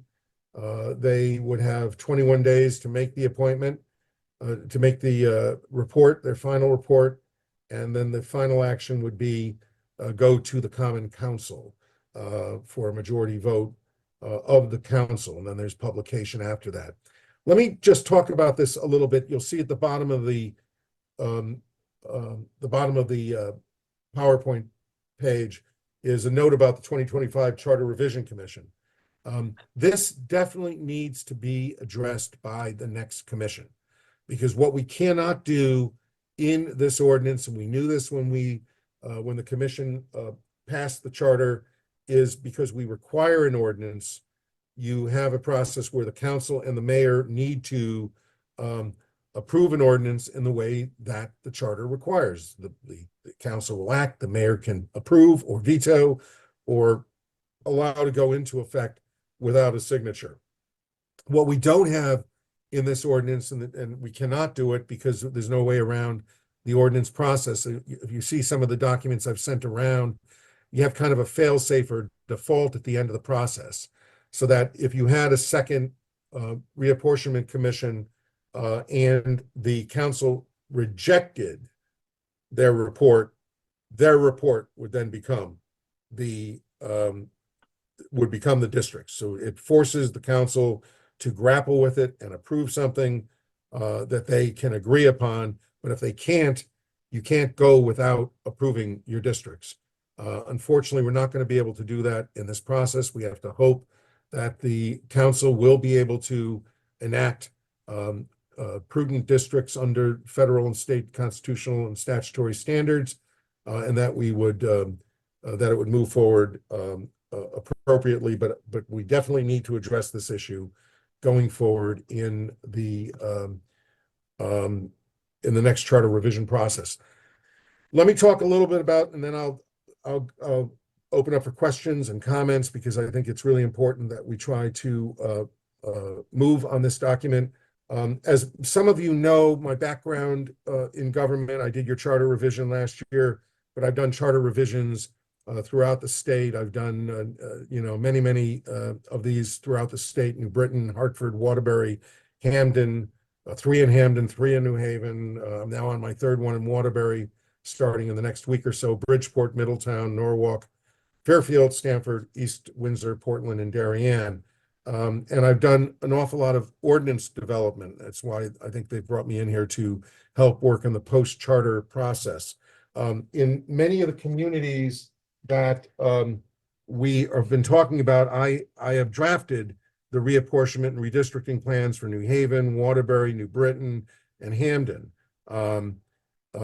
We did a revision of one in Bridgeport, but the Bridgeport charter failed a number of years ago, and I did not work on it in Stamford, and the Stamford charter failed this year. So what I tried to do with this ordinance was to come up with something that was facile and that was also attempted to address the issues of partisan activity. We were trying to make it so that you did not have a partisan element to it. I did hear the testimony, and I'm looking forward to hearing what the committee's pleasure is with regard to some of these issues as they come up, and I'll be happy to answer any questions. I hope I didn't go too fast. I was trying to get you through this thing relatively quickly, and I'll be happy to answer any questions, Madam Chair. Yep, thank you. So I'll open it up to the committee. If you'd like to make some questions or suggestions, please raise your hand. I'll start with Johan. Got his hand up fast. Thanks a lot, Steve. I really do appreciate it. So it's safe to say that this process is definitely consistent with legal precedents, the Voting Act of 1965, state and federal consensus, and also it's consistent with our constitutional amendments. Well, the commission itself, these commissions are done in different ways in different states and different communities, and there's no there's no template. The commission has to comply with all those elements, and the ordinance makes that clear that they need to do that. I did not make it oppressive. You don't want to go too much in the weeds because you have court cases coming around all the time. The Supreme Court's been playing with the Voting Rights Act over the last few years, so you don't know where you're going to be. So you don't want to start incorporating all the constitutional elements into your ordinance, but it makes it clear, council member, that they need to abide by the constitutional standards and the state statutory standards as well. Thank you, Mr. Medic. Just a quick follow-up. So how do we prevent what's been going on in like some areas around the country, like redistricting that minimizes the voting strength of some marginalized communities? So how do we prevent that, or how we incorporate that logic into this process, prevent that from happening in this process? Oh, I mean, I don't know how, I think it's up to the two things. It's up to the actual committee or commission. If you hire a consulting firm, it's going to be a firm that's well versed in the constitutional issues as well as the demographic issues, and we'll have all sorts of computer technology that will help you develop districts that comply with all of those standards.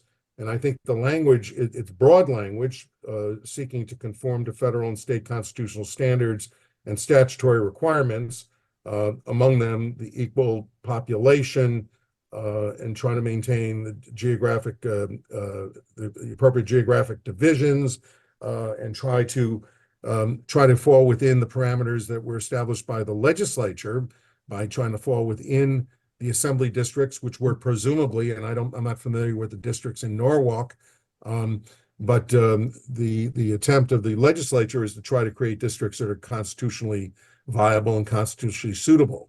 So I think the standards exist in the ordinance. I think you need to make sure you appoint, however we go about appointing the commission, appoint people who are going to be conscientious, who are going to pay attention to the standards, who are going to take the advice of counsel.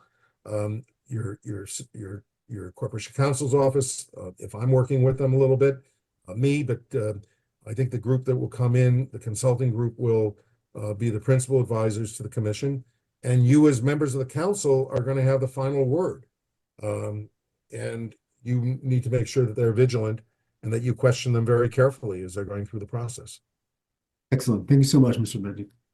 My pleasure. Great questions. Any further questions, Johan? Nope, that's it. All right, great. We'll move on to Nora. Thank you, Chair. And have a lot of thoughts. I'm sure that that's no surprise to you, Steve. But I wondered if in the first instance, you could actually just explain for the audience why we are moving this so fast, because I think that's a really crucial piece that people are have legitimate questions about. And I want to explain why it's important in this instance. The reason that we're moving so fast, and somebody said, well, we haven't done it for 60 years. What's wrong if we wait another few years? I think when the Charter Commission came across this issue last year, they made a decision that a recommendation that you need to tackle the issue. And the reason you need to move quickly is it seems to me that your best case scenario is 2025, you're going to have another local election. And the intent of the way I crafted the ordinance was designed to orient you to a point where you can actually get this done during the course of this year. And we'd have to check with the Secretary of State's office to find out what the drop dead date is for, but I think it's sometime in the spring of next year, to make sure you have the district set up for the 2025 election cycle, so that you would have people running for re-election and for election for the first time in the voting rights conforming districts in the city of Norwalk. That's the reason it would be moved quickly. I don't want to discourage you from doing that, but you haven't done it for 60 plus years. I'm not sure you're getting any more trouble if you wait 2 more years or whatever, but the objective was to try to come up with a mechanism that gave you a fighting chance to have districts in place for 2025. Now, if you have lawsuits, as was threatened tonight, who knows? And those always happen as they do around the country. But the but the hope would be that everybody would work together and come up with districts that make sense. Right, absolutely. I mean, I think the goal is to avoid lawsuits, right? And the goal is also to make sure that we have enough time for people to be able to properly vote in, correctly sized districts. And as you said, again, people, it's not just November of 2025, it's the primaries of 2025. And so that means that we really do need to have this process finished, ideally by the end of this year, very early of next year, which again, if you back those dates up, is why we need to move this ordinance with speed. And I think, as you emphasize, this is based entirely on, precedents that have been done in other places in the state. We are not reinventing the wheel here. I recognize the language pretty much wholesale from several of our other neighboring towns. So my other sort of first question in relation to this is really around this point about the assembly districts. So, and I see that, I saw very much that's in the state statute. I understand, the sort of logistical desires to be aligned with the assembly districts. However, if you look at the map of the assembly districts in Norwalk, they are actually very distinct from and not aligned with our current council districts. My hope for this revision of the districts would be to make as few changes as possible to our current district lines, right? We need to be right sized. We cannot have districts that are different sizes, but to the extent that we can do it with as few changes as possible would be the goal. And so I was concerned about the language sort of prioritizing conformance with the assembly districts, because I think that actually would encourage more changes, which is not what we want. I would prefer to sort of prioritize the language around, conformance with existing districts or with historical precedent or whatever the correct language is there. Because again, as I understand it, we're probably only out of balance a little bit in maybe, a couple of districts. We'll see how the census data really comes out. So I want to really make it clear that the priority is to shift as few things as possible. So I'm wondering about that language, in addition to the, taxing districts language. And I think having the taxing district language will also help to that point, because our current districts conform with our taxing districts. So all of that would be the goal there, is to minimize shifting. No, I have a problem with this. So your concern would be with C, which really tries to have them lie within the General Assembly districts. The statutory language is may use the same borders as the General Assembly. So it's a little more permissive. I don't have a problem if you loosen that standard. I mean, the objective is, I think if you, that is not part of the constitutional standard. And so I think that if you loosen that standard, I don't think that would be a problem. And adding language about the taxing districts at the same time.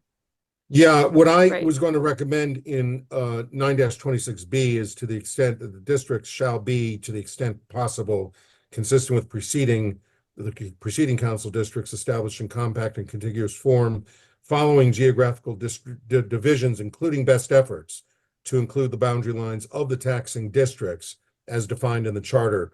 Remember, the taxing districts are the individual districts that actually have taxing power. There's one of your districts is called a taxing district, but not really a taxing district. But that would not be included. So there would be language that would take that into account, within the council district itself.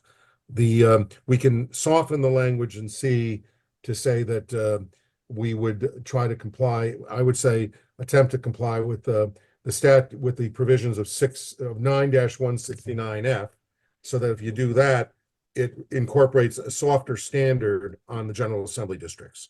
So it's kind of a may instead of we try to do that, if that's was your concern, Yeah, no, I think that'd be great, because I don't think anyone wants to see the kinds of changes that we'll end up with the assembly districts would mean at this point. All right, I will defer to my colleagues. Great. So I think that those are comments like we should let's note that, Steve, because when we come to a vote at the end of the evening, let's make sure that we have that language with Brian to get into the final draft. Heather, you have your hand up next. Yeah, you knew it was coming, right? I knew. I'm very, very upset by the language in here. I do not understand why you would have a majority leader appoint minority members. That the optics of that are horrible. And so there's number one. And number two, I The understand majority leader does not, the president does. the And it's president. subject to approval by the council. If the president But is not a that partisan leader. makes zero sense. And thank you very much for giving, you know, us the background on the other cities. I understand that Hamden and what Cheshire, the two that do not have minority representation, you know, represented by minorities parties. Those two, I understand you wrote one of them. Cheshire was the other one. I'm not really sure, but all the others, Stamford and Bridgeport and everybody else, the majority party represents the three, chooses or appoints or recommends the three, majority people, and the minority people are, recommended by the minority party. And that is me at the moment, the one. But going forward, I think it should just be in general, the minority party. I am also an independent, not a Republican, and there is actually nothing in there, even though we are a recognized party within Norwalk, there's nothing to speak to that at all on this appointment. And then I also had a question. When the people for the committee or the, you said you wanted to change it to committee, are they being chosen or voted on wholesale as one or individually? So that's it. Well, that would be a procedural question. I Okay. would have no problem with it being a slate, but that would be a procedural question subject to parliamentary challenges. But that or would not be individual part of the challenges. ordinance? It was not intended. I did not put that in as part of the ordinance. The So, president would make the recommendation, so presumably the president would recommend a full slate. but Would how is be my- how is that bipartisan? I mean, that doesn't, Baker versus It's Carr, not that bipartisan. It's not applies- bipartisan. It's nonpartisan. When you have the majority leader, when you have the leader of a caucus appointing somebody, the argument can be made that that is partisan when it comes right down to it, because the majority leader is a party official, is the head of the caucus. The minority leader is a party official. The president is an institutional official who heads the body. So then why do And- we have the registrar of voters on there if we're not making it about party? Well, the registrars of voters are the people in the local government that administer the voting lists and regulate and operate the voting lists. And so they are certainly people that should be considered to be involved in this process, if not on a commission, certainly advising a commission. That was the rationale there. And then they do represent both parties. And the So other why point that does Stanford do it differently? I really don't think. I think it smells. It doesn't create inclusion. It doesn't, you know, I don't know. Well, Stanford has the majority and minority leaders appointing the 8 Mhm. members. Mhm. Who's appointing unaffiliateds? That's not a Um, party. And so unaffiliated That's voters the shouldn't have problem. If they can't be unaffiliated from the voters same shouldn't have party and they're unaffiliated, they're not part of a party. So unaffiliated people have no right to serve on a local board or commission? They do. They absolutely do. But who appoints them? The president could appoint them. Exactly. Any appointing, yeah, the appointing authority could appoint them. There's a cap on partisan representation. So if the president continues with this authority, and it has to be approved by the majority, and I recognize that there's a very lopsided majority in Norwalk. I'm not being facetious or naive about Absolutely. it. I recognize that. I see that.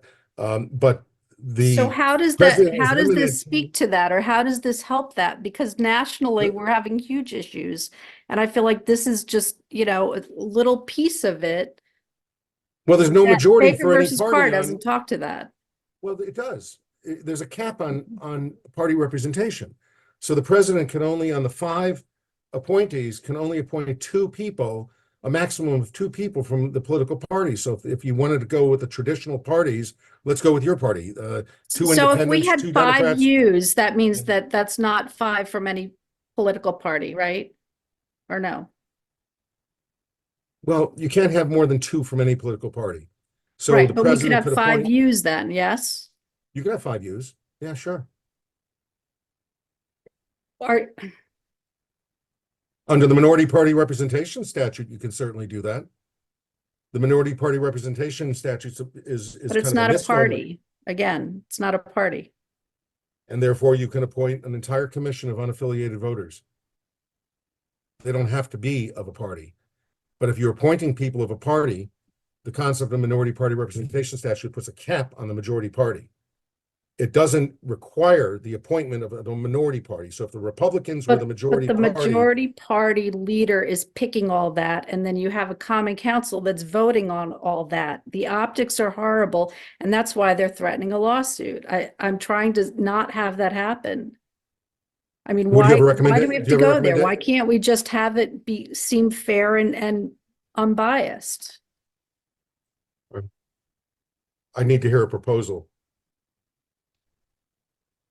Because we're talking in circles. Yeah, so I'm happy to answer the question, but what is, Bridgeport, Stanford, you sent us all the documents.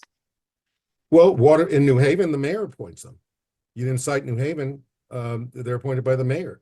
In New Britain, the Common Council makes the appointments, similar to this provision. Hamden, it's the council president approved by the council. So you have towns that have partisan appointments, and that's fine. Maybe they consider the partisan appointments kind of offset each other, but they're partisan. They're made by partisan leaders. And I have no objection to that. But I do. well, I proposed it because I thought that we were getting away from the concept of the political caucuses controlling something that should be nonpartisan. And that's It should be why. nonpartisan. I don't think this looks that way. Right. So what would you recommend? That it's not the chairman of, the Common Council that appoints them. That's the minority party and the majority party. Each pick 3, and then as like Stanford or Bridgeport do. Okay.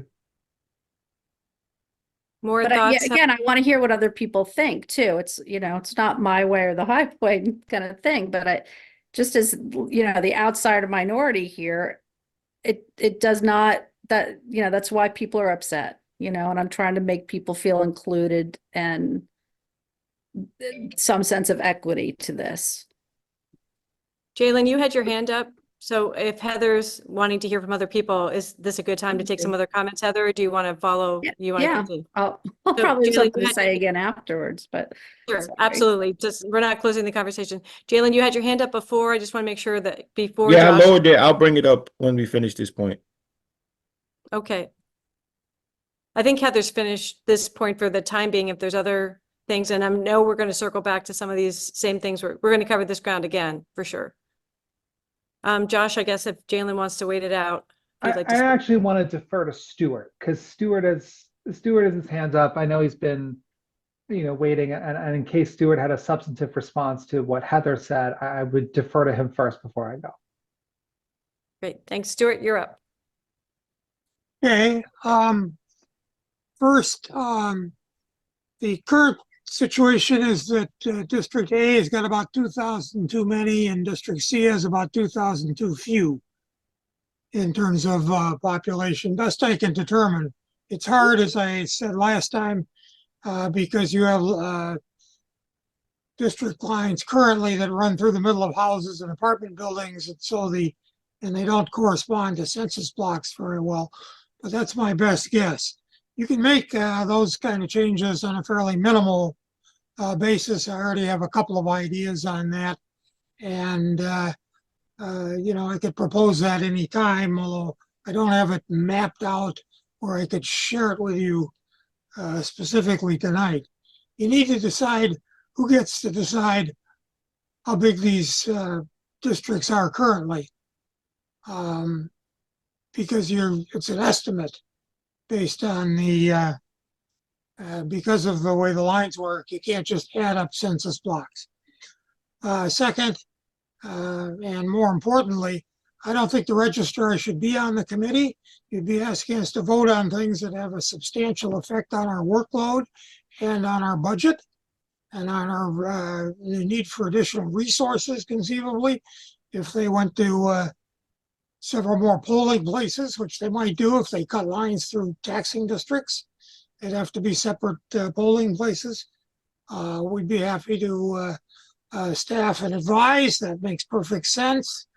We did that to the current and to the previous charter change commission when they were talking about getting rid of certain useless offices as to what effect that would have on the ballot and so forth. We could do the same thing, but I don't think it should be our decision on those matters. Ultimately, you have to decide and we have to implement. That's the way it works with the state. They don't ask us. They certainly don't ask us to participate in it.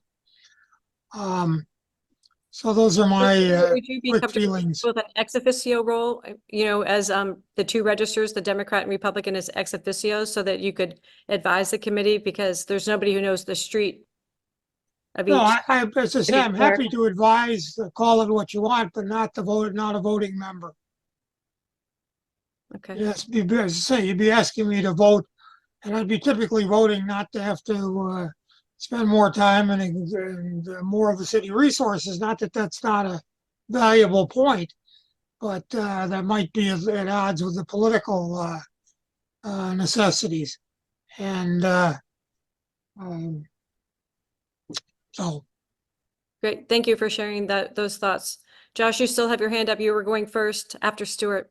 Yeah, I mean, the only comments I want to make, I want to sort of backtrack. The first thing is, and I think I'd raised this earlier privately, but 929, I think there was a question on A and B in terms of just a scheduling issue, because there's basically that the Common Council would have 3 weeks to vote, but that there had to have been a public hearing before then. And I know that there were some comments I made sort of privately about some potential logistical challenges with that. I'm not sure, Steve, in particular, how you propose resolving this in a way that achieves the goals and also does so on, you know, obviously I know there is a clock here, but I'm worried that this particular setup is just from a scheduling perspective and do with the notice requirements and stuff like that, probably not going to be feasible, or at least it's going to be a tight timeline. Would 30 days work? Would that be more compatible for you? I think that would probably be better. It would certainly give a buffer, and I mean, I know Brian Candela is on the Zoom and can tell us public hearing requirements certainly better than I can, but I think that would probably give a necessary buffer so that there is a public hearing, there is adequate notice, and so that members of the community can be, you know, informed of the public hearing and be able to participate. So that was sort of one of my comments. I just want to, I guess, I think some of the public commenters and Heather, I think, brought up a point about making sure that there is buy-in for everyone, because we do want this to be on the up and up. The thing I am a little, and I think Stuart's comments about the registrars not having a vote, I understand that, but I do think that they should be able to advise the reapportionment committee, because they have data, they know their stuff, and we need that. The thing I just don't understand at this point, and you know, some sort of a counter proposal I think would be warranted, because I don't know what would be palatable. I mean, in the sense of obviously different municipalities have done this differently. Obviously, you know, I'm sort of waiting for a thing, and I think Attorney Demick asked the right question, which is, you know, Heather, what do you think is a reasonable counter proposal to this here? So what if you let each of I brought this up to, I think, Lisa, like, what if you let each of the committee chair, Colin Hostin and Fred Wilms pick 3, and then let the independent pick 1, you know? The only issue I personally have with an idea like that, Colin Hostin, and I mean, Colin Hassan is an elected official. Obviously, he's a member of the Board of Education, but the DTC and RTC chairs are not elected officials by the citizens, by the residents of Norwalk. And so and not just the DTC, RTC, independents, working families. I mean, there's plenty of parties. So I Well, personally think that writing an ordinance and where we're actually electing, political chairs to make appointments to a committee is frankly, I would not support that. I don't think that's a good idea. I do understand the inclination to make sure that there is political diversity. And I do think that the language here does speak to this. Obviously, in terms of registration numbers in this city, and Stuart's going to tell me if I'm wrong, but I don't think I am. It's Democrats, I think, have 20,000 something registered voters. There are 20,000. 39.6% of the city are registered Democrats. Yeah. And then you have unaffiliated voters, which is probably another 50, 20-ish. well, 16%, 16.4 are Republicans. Yeah, no, I was getting there, but I'm saying Yeah. in terms of just sheer registration numbers, I'm pretty sure it's Democrats, unaffiliated, Republicans. And I don't think it necessarily has to be equal. I think it just really needs to look above board. And by saying the council president is the one who identifies the people who are not of her party, and this is not about Darlene, because I love Darlene, as you know, but going forward, if it's 10 years from now and we're not around, I'm telling you, I watch what's going on nationally and I'm just horrified, and which is why I'm an independent, not part of a party. But how do we make it so that it's not insider baseball, as Lisa Britton says, Yeah, I'm going to cede to my other colleagues. I'm actually receptive to the ideas you're bringing up. I just think the specific proposal that you just said about the DTC and the RTC chairs is not something that's palatable with me. That doesn't mean I'm not. And I don't know, my colleagues, I'm sure, are interested in finding a workable solution. I just don't think we've arrived there yet. So let's do this. Let's continue everybody's comments, and then we'll come back to a proposal that might incorporate some of these ideas, because I want to get everybody's first impressions, give everybody a chance to do that. So Melissa, you haven't spoken before.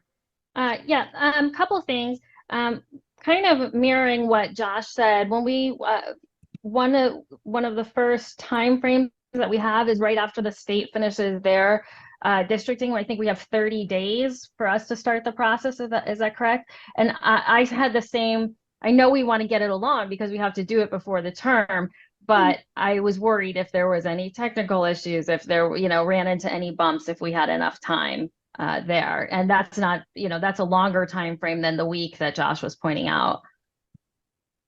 If I can say, if I may, Madam Chair, 30-day timeframe after the General Assembly may be moot for this ordinance, because the hope will be that you're going to have a charter revision that will have a redistricting provision. The experience that you have in the next few months will hopefully inform what we do with the charter revision.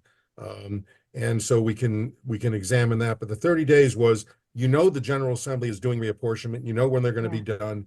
You should be ready to start as soon as you can, have your consultants in place, and start the process as soon as possible. Josh's point, or the council member's point that he made regarding that 3-week period with the public hearing is more valid. And I'm beginning to look that 30 days may not be enough. You may want to go up to 45 days, because under the charter, the public hearings for an ordinance require no less than 15. It's a 15 and 7-day swing. So It's 15 and 7. Yeah. So if you go with the 15 days, then you're eating up a lot of time there. So you may want to go 30, 35 days on that one. But I think the 30 at the beginning should not be problematic, but I wouldn't worry about it a lot right now, is my point. Okay, that makes total sense to me. My next point was I just did want to agree with your point that this should be called the advisory committee. I got a lot of comments today where it's clear to me that people were upset because they didn't understand what we were actually voting on tonight, that they didn't understand we were just starting our work. And so lots of comments of, you're voting on this and you've never even talked to us about it before, and we haven't had a chance for public comment, which clearly isn't accurate. So I just think of the better name is more descriptive. So I am in strong support of that. And then back to the issue of political diversity, I'm actually concerned if we don't follow I do agree with Stuart being on an advisory. And my initial was to have the registrars on the committee because they have so much experience, but they've certainly always made themselves available to us. So great. But as far as how we break this up and making sure that independents have enough of a voice, one, not all unaffiliateds are independents. So elevating the voice of an independent really doesn't follow our electorate and what happened during our vote. So the optics of that, seeing that we're talking, it really concerns me. That's not really following what our elections had said. They had the choice to come out to vote, and so they did, and this was the result of it. Also, I have a lot of faith in our president to Norwalk's precedent among all our boards and commissions has been to have unaffiliated voters who are not necessarily independents, but choose to be unaffiliated, and we followed that, and it's been a good system, and it's been part of our precedent. So finagling that makes me fear that we are actually increasing representation for a party that doesn't have quite that much representation. So I'd rather us just follow our process. It makes more sense to me. But I am also open if you have a better proposal than that one. But at this current time, it doesn't make a lot of sense to me. And I'm done. Thank you, Melissa. Nora, do you mind if I go to Jalen first because he doesn't speak yet, and then we'll go to Please your do. comments. Absolutely. Thank you. So I had just a comment on, I'm pulling it up. Had hold on one second, 926 where it lists like the equal population and everything like that. But I do, and it might be covered in like the statutory requirements, the constitutional standards. But I do think it might be important to note that maybe marginalized groups or groups of like-minded have a chance to to choose people who represent them, especially like in the urban core in Norwalk, where you have District A and District B, who just by development is going to have a bigger population because they have a lot of the apartments and different things, but they do have they are like-minded and have common goals and initiatives that they might look for in a leader. So those districts that I would just want to make sure, because I know like in District B, their district right now, it kind of cuts off Boughton Street. And those people kind of might relate to South Norwalk more than Rowayton.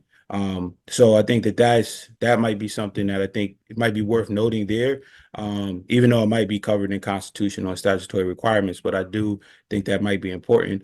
And then the suggestion, maybe if we could add somewhere in there that the council president with conversations with the minority and majority leaders will pick the representation. So that way you guys can have a conversation. I do think it's problematic to give it to the chairs. And I think if you do give it to the chairs, you kind of leave out the independent party. Because then like, what do you do for that last slot? So I think maybe if that conversation, I don't know if that's enough for you guys, but maybe that might be the way to make it a little bit more nonpartisan, where there is a conversation that is being had with the minority leader and the majority leader and the council president, because this is something that's going to go down for longer than just this year. So we might not have the same leaders that we had this time go around. Thank you. All right, Nora, second round of comments. If you want to make a second round of comments, this would be the time. Yeah, sure. So, and I thank you for letting me do that. So I guess, I have a lot of reactions. Heather, I very much hear the concern that you're raising. I hear the concern that commenters are raising. I think we actually all share the same goal, right? This is not, I don't think anyone on this committee has an interest in this being sort of political football. I don't think anyone has interest in playing gerrymandering games. I think our goal really is merely to make sure that we're in compliance with our constitutional obligations, which is probably going to require adjusting a little bit of boundaries. Hopefully it's just literally between two districts to get them, them evened out. So I think that, so with that in line, so I would actually really prefer not to make this a partisan issue, which is why I don't think appointments should be made by by the chairs of the parties, for instance. I think it makes much more sense to have this done. The goal again is to be nonpartisan and not bipartisan to the extent we can. And I think I think that's the point Steve was trying to make about sort of an institutional appointment appointed by the president. That said, I do also hear, and I recognize that in a lot of places, certainly if you look at the state legislature, it is common to have the minority leadership appoint people as well as the majority leadership, or the council president. I also, though, very much recognize, and the concerns being raised by folks, we have Norwalk as a whole has a lot of unaffiliated voters. We have a lot of people who fit in multiple parties. So I think it is important to have, those voices recognized on the commission as well. So I don't know, if there's some way that we could have, some minority leadership appointments, some council president appointment. I think we'd have to think about what the makeup of that would be. Because again, as everyone said, this is supposed to be a process that works long term. The shifts may vary, right? And so I don't know. I don't know. And I think this is a question potentially we can, ask Steve about as well. Are there variations on this theme that we could try to balance, some overall composition of the council with giving a voice to, to the minority leader? And it's also tricky. I got to be honest, right? I noticed that some of the statutes even had provisions for what happens in the instance where there is no, where there is no minority leader, where all of the, everyone is from the same party. Because at the end of the day, the truth is also that we are a 14-1 council because that is how the voters have voted. And so I think, it's a line of just wanting to make sure that we are being democratic in all ways, which means thinking about all the different components and constituents of our city and so we want to make sure we have minority representation, but we want to make sure we're not over-representing any particular minority when our city does have a clear electoral majority. So I don't know, that's a lot of vague thoughts because I'm trying very much, I do hear you, Heather, and I very much want us to respond, and I want us to respond to all the other commenters too. We want this to seem, I think, very much what it is, which is we're hoping a small, non-dramatic, non-partisan shift that merely gets us constitutionally compliant, which is what we should do for our citizens. People should have an equal vote, right? Their vote should count equally, which means we need districts of roughly numerical equality. I don't know. So I'm talking a lot, but Lisa and Steve, I defer to you. Yeah, so I have a thought and a comment, really a proposal that I would like to share with the whole council regarding with this whole, not the whole council, the whole committee about perhaps a compromise that I've been knocking around a little bit. But Melissa, do you want to make your comment and then I'll make a proposal that we can maybe chew on a little bit? Sure. One thing I wanted to say is I really did agree with Jalen saying part of the benefit of the system that we're looking at is that our president would get to look at other interest groups within the city who are not necessarily part of a party, but may have interest because they're being impacted or because lifestyles are shifting. Because to Nora's point, we want to make sure that this is a long term, that we write something that will live past maybe situations that we can envision. So I thought Jalen was onto something there. I also wanted to say, Fred Williams, in his comments earlier, he said, remember that political fortunes change. And I actually think that this is actually what makes it equitable, because while we do have the majority now, in 10 years, that may not be the case. So we're baking in a system that may not work for us later, if as a Democrat majority. So this is, for me, this is an equitable system that actually considers that this will be the consistent situation in place. And I think that was all I had written down. Oh, my last thing was that to remember that council presidents actually have a lot of motivation to get things done. They don't like stalemates or they don't get anything done in their term.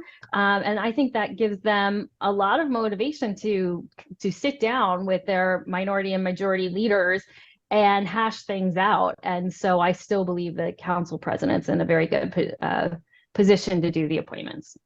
And I pass to you, Lisa. Okay, so one of the thoughts that I had listening to the group to make a proposal here is this, which is, there's the 2 register of voters. Right now, it looks as though Stuart's made the thought that it doesn't really make sense to have them as voting members. So maybe we ought to make the change that we note them as ex officio non-voting members of the committee, but part of the committee because of their vast knowledge so that it can be shared with the committee. And then we have 5 electors that are recommended by the president of the council and approved by the majority vote of council. So there's, I did hear Jalen's comment, which would be, maybe we do have the majority leader and the minority leader consult with the president. Another thought would be to give 3 picks to the president of the council and 1 pick each to the majority and to the minority leader, as that way the minority leader gets a pick, and that's absolutely their person on the commission. Majority leader is probably representing the majority party, and then we'd say that the president of the council would have the other 3 picks, and they would have to take into account the rules that no more than 2 of the members of the committee can be from any particular party.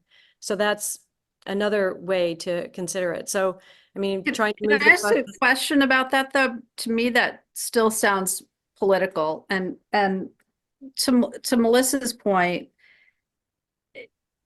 going forward, it's still political. I mean, this, I keep going back to the Baker versus Carr thing, Supreme Court. That had to do with the 14th Amendment and, Jim Crow laws. We know what's best for you. We got voted in, and we're going to decide what happens for you. And that's not, it's just not okay. And I just don't want this to be political. So maybe the better thing would be to just, recommend the people, but everybody has to agree on them. And I don't know who agrees on them. Well, as it is right now, the president of the council would select the 5 and the majority vote of the council would approve the slate. So, we certainly could go back to that. We could certainly go to the president of the council picks with the advice and counsel of the majority and minority leaders. And then how about the approval of? Just on that. Hold on 1 second. Let's just do it in order. So let's start with Josh and then Nora and then Jalen, because their hands were up first. I think we need to be mindful. I think what Nora said before is correct, which is,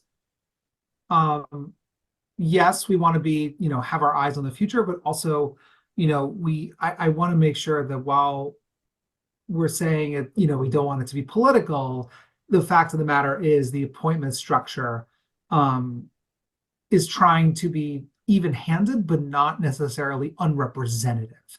And I think that's a tough needle to thread. And I realize that no matter what solution we come up with, in general, not everyone's going to agree. And that's just the reality of being in elected office. And that's the reality of dealing with, plans like this.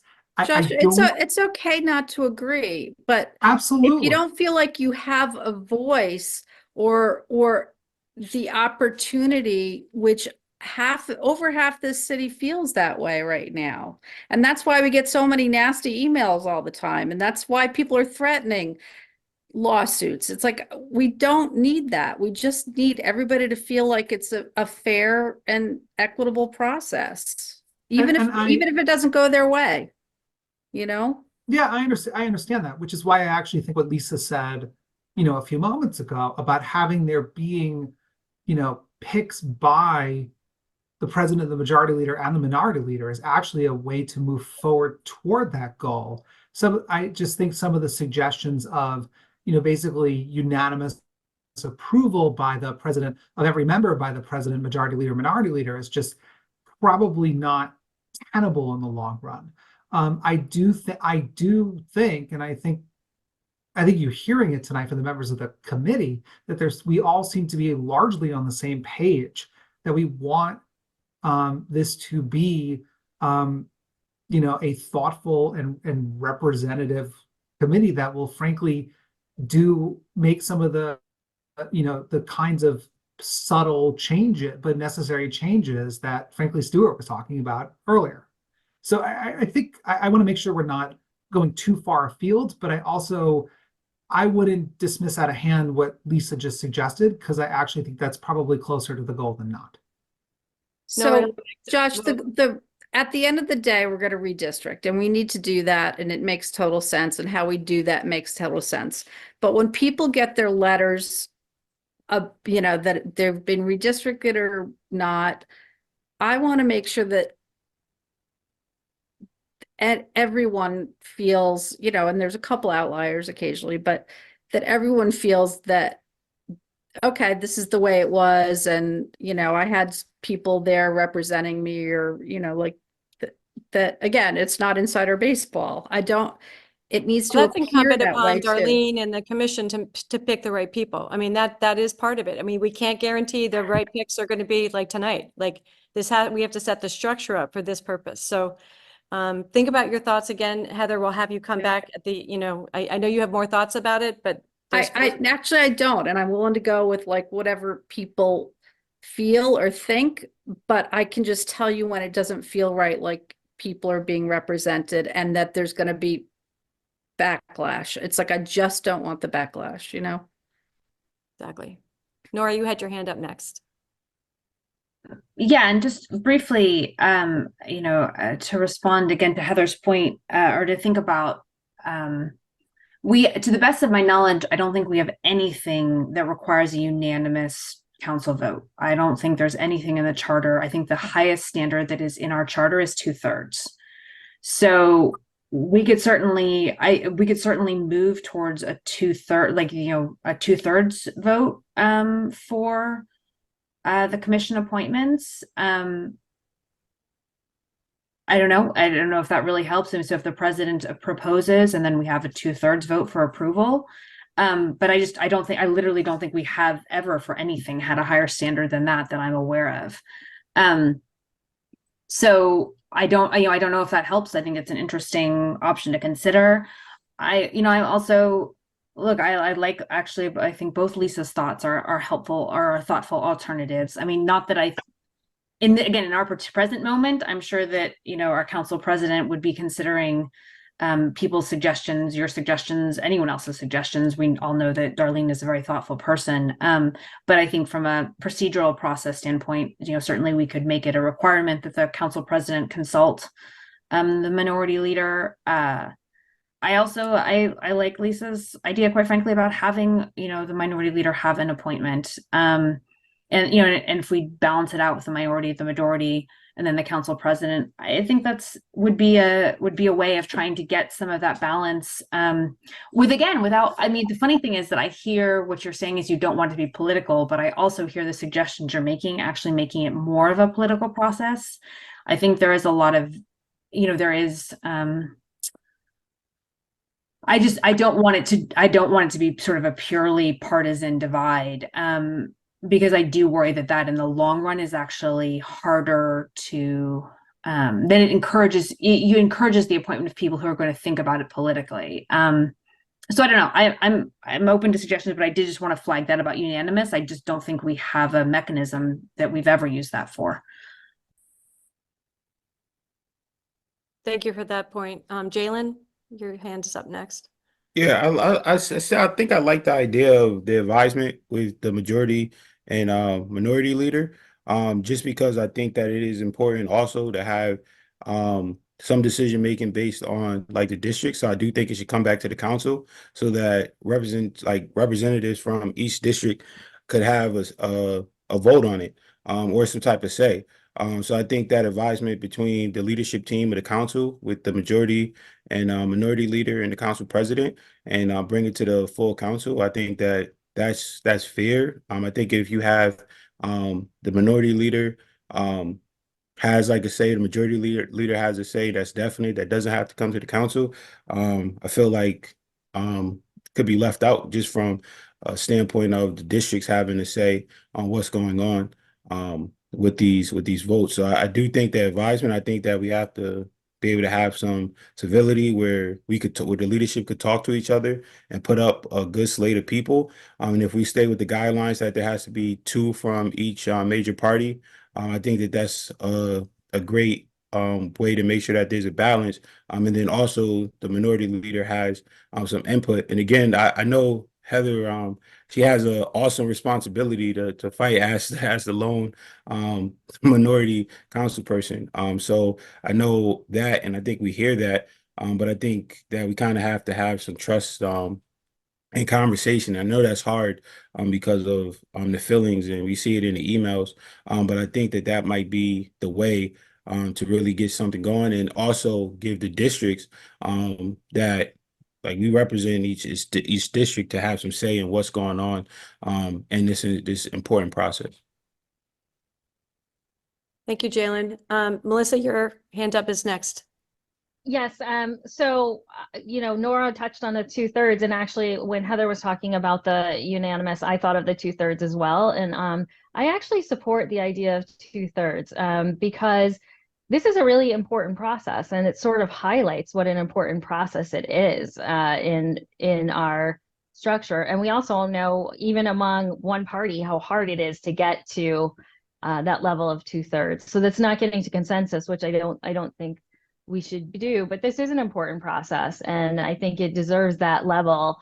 And it's also nonpartisan, so it's 2/3 of whoever, and so it really incentivizes whoever is president at the time to really put forth candidates that can meet that 2/3 without being partisan. And so I like that idea and support that. And it doesn't mean I'm against actually, say, the minority leader having one pick, but I still think getting away from that partisan is seems to make more sense in my mind, and I wanted to put it forth. Thank you. Stuart? And then Steve, I see that you have a thought, so we'll ask you to speak after Stuart does. Stuart? None of my business because I'm not on the council, but listening to you guys, I would think you want to stay with 7 members, just not me. And I think it could be more inclusive that way. And it might make sense to get the party chairs to make suggestions, solicit a couple of suggestions from each one, particularly because you don't have a Republican on the council. If Fred's got to suggest a couple of names and you pick one of them, it'd be harder for him to bitch about things. And any other party or similar thing, although in Norwalk, there really isn't any other big party. There are half a dozen or less working family members, for instance. As of last fall, 9,100 Republicans, 22,200 Democrats, 23,500 unaffiliated, and 1,000 independent. Although I think that independent number is about half people that didn't know they were joining a party when they did it. And there's another good chunk of the unaffiliated that think of themselves as independent, but haven't joined the party. So the number of the actual people that would be considering themselves independent, if you asked them, would probably be higher, not lower than 1,000. Thank you for those thoughts, Stuart. Of course, like it would be, there is no Republican in government, so putting this into the ordinance would be difficult. So it really has to be that we trust Arlene to do her research, to talk to the unaffiliated, to, find unaffiliated who would be interested, and also, of course, consult with the public. With the larger party. The party chairs are actually elected officials. The election of party committee members is under state law, and it is in that sense an elected position. So there is always going to be a party chair. Right, someone you could find to have the ask for conversation. Now, I don't know if you have to put it in the ordinance, but it would make good sense to solicit a few names. Stuart, the only reason I brought up the party chairs was because they may know people that have the skill set that you need that I wouldn't know. I actually am pretty far away from the Republican sphere, so like I would trust them to know people that you know, that they would buy into having the skill set and being on the committee. Well, I would assume you'd also ask from your party too. The independent party? Yeah, your party. It can't really be bipartisan. It's got to be tri-party at least. Exactly. So Steve, you had some comments. I Or can see. unaffiliated, yeah, it's fine. I thought that Councilmember Murray was moving in a direction, and I wanted to get, if you don't mind, Madam Chair, get a more fulsome understanding of where she was heading. So she was, if I may, try to review what I think you were saying. You were saying that this should remain with the president, but the president should have a formal consultation with the majority and minority leaders, and that the president's proposal would be subject to a 2/3 vote to approve. That's correct. And one of the things I thought about based on Stewart's, on the registrar's comment and on Councilmember, is Siad, I'm sorry, I don't, Jalen, I don't want to Mr. Seeley. mispronounce. Speed. Yeah, yeah. Seed. Seed, I'm sorry. On Councilmember Seed's earlier comment, I think what he was talking about, if you take a look at voting, if you look at the Voting Rights Act and you take a look at reapportionment standards and diversity standards, you talk about communities of interest. And one of the other things you might say is, I know that the president, if you're president of a council, you're going to be looking at communities of interest. But in addition to the internal consultation with the leadership, the partisan leadership of the body, maybe have a provision in there that the council president shall consult with civic, political, and community leaders of Norwalk to as he or she is making those selections. So I 100% agree. okay. That's I wanted to make sure you were headed. I That agree. was That's kind of the exactly direction how you I were going in. envision it. Okay. Yep. So is that something that we could try to draft up right now in order to send a public hearing in February? Is that too much to ask, Steve? Because you're you're holding the I think pen. it's a hard. I don't want to say no, but it's drafting by committees.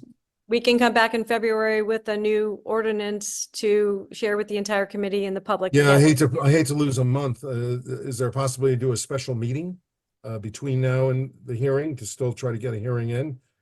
We could do that.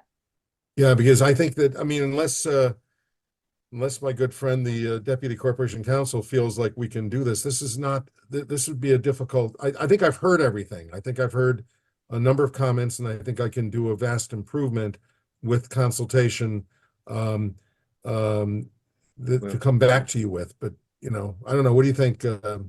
So Brian, should we can we pick a date? I guess we have to give a week. How many days notice? What's our? It's between 7 and 15, so that's going to make the 20th tough. So if we have a special meeting, we have to come back here and have a special meeting, and then we have to have enough time to put that in the paper, which means we have to give the paper time to put it in the paper, and then we have to have somewhere between 7 and 15 days. So if we're having a special meeting to get this done sooner, then we're probably going to have another special meeting at the end of February, because the 20th might be too quick. I think the 20th is the day in February that our meeting is supposed to be. It is, yes. It's not impossible, but it's extremely tight. So if we did a special meeting though, just to kind of get started to see where we were, like what would be the date that we would do our special meeting? Let's just work backwards to see if we could get it all done by the 20th.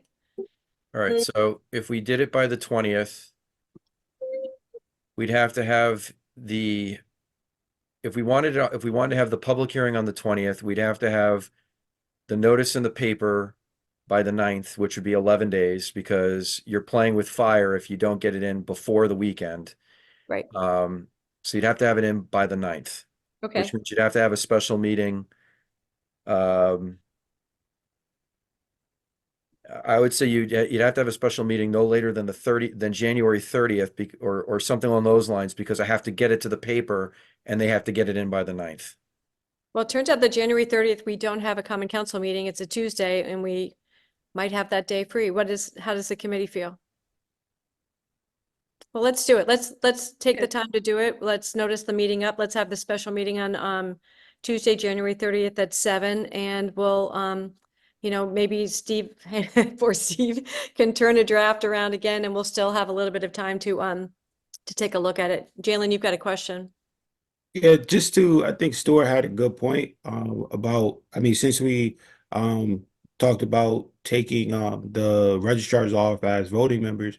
Maybe we up the number to 7, so that way we could get more inclusion. Yeah, I think that's a good idea too. If they're just going to be ex officio, it would be good to have more than 5. Agreed. Sure. So now We we're need doing a to- little nitpicking. We also want to, remember that we're going to want to put in the tax districts. We're going to want to consider Josh's concerns about the timing for the Scheduling on for the 9/29. council. Yeah, under 9/28, 9/29A. Lisa, can I ask a question? I'm sorry. Sure. The tax districts are created by the state, right? Not by Norwalks. No, they're No. in our charter. Right. Right. Special act. The Special act. assembly districts are the state, but the taxing districts in Norwalk thing. Okay. Just So to many districts. just to further clarify though, and see if I'm correct about this, the taxing districts are described in our charter.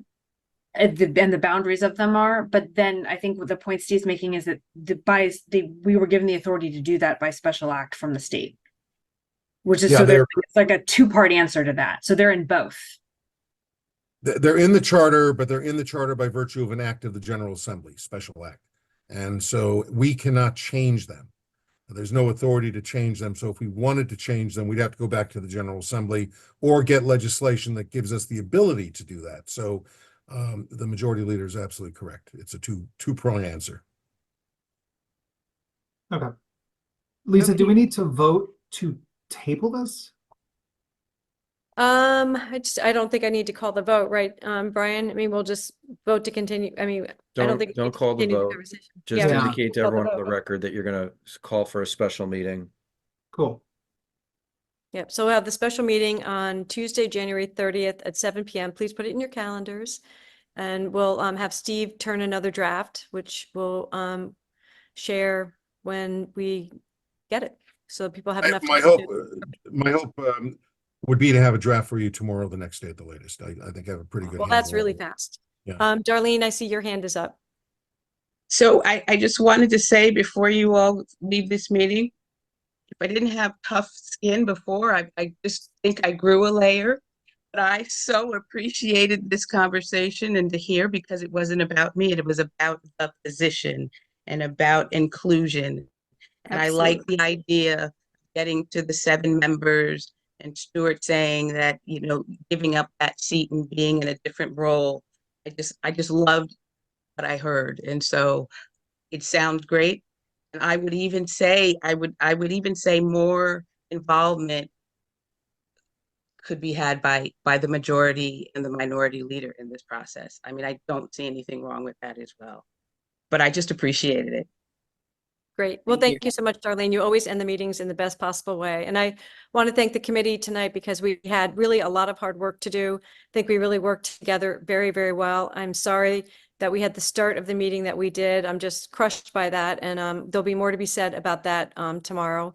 But tonight, I want to thank everybody for sharing their thoughts in a really respectful way and working so hard to come up with a good solution. And I think we'll definitely get there. So I appreciate everybody's hard work tonight and late hour. Darlene, you still have your hand up. Do you mean to say one more thing? No. Oh, I was going to say meeting adjourned. I was going to beat you at your own Oh, meeting. I don't think you're a committee member, but we'll take a motion is on the table for adjournment. So all in favor. All right. Thank you very much. Really. Good night, appreciate it. everyone. Good night, everyone. Be Thank you very safe. much for your hard Thank work. you, everybody. Thanks, guys.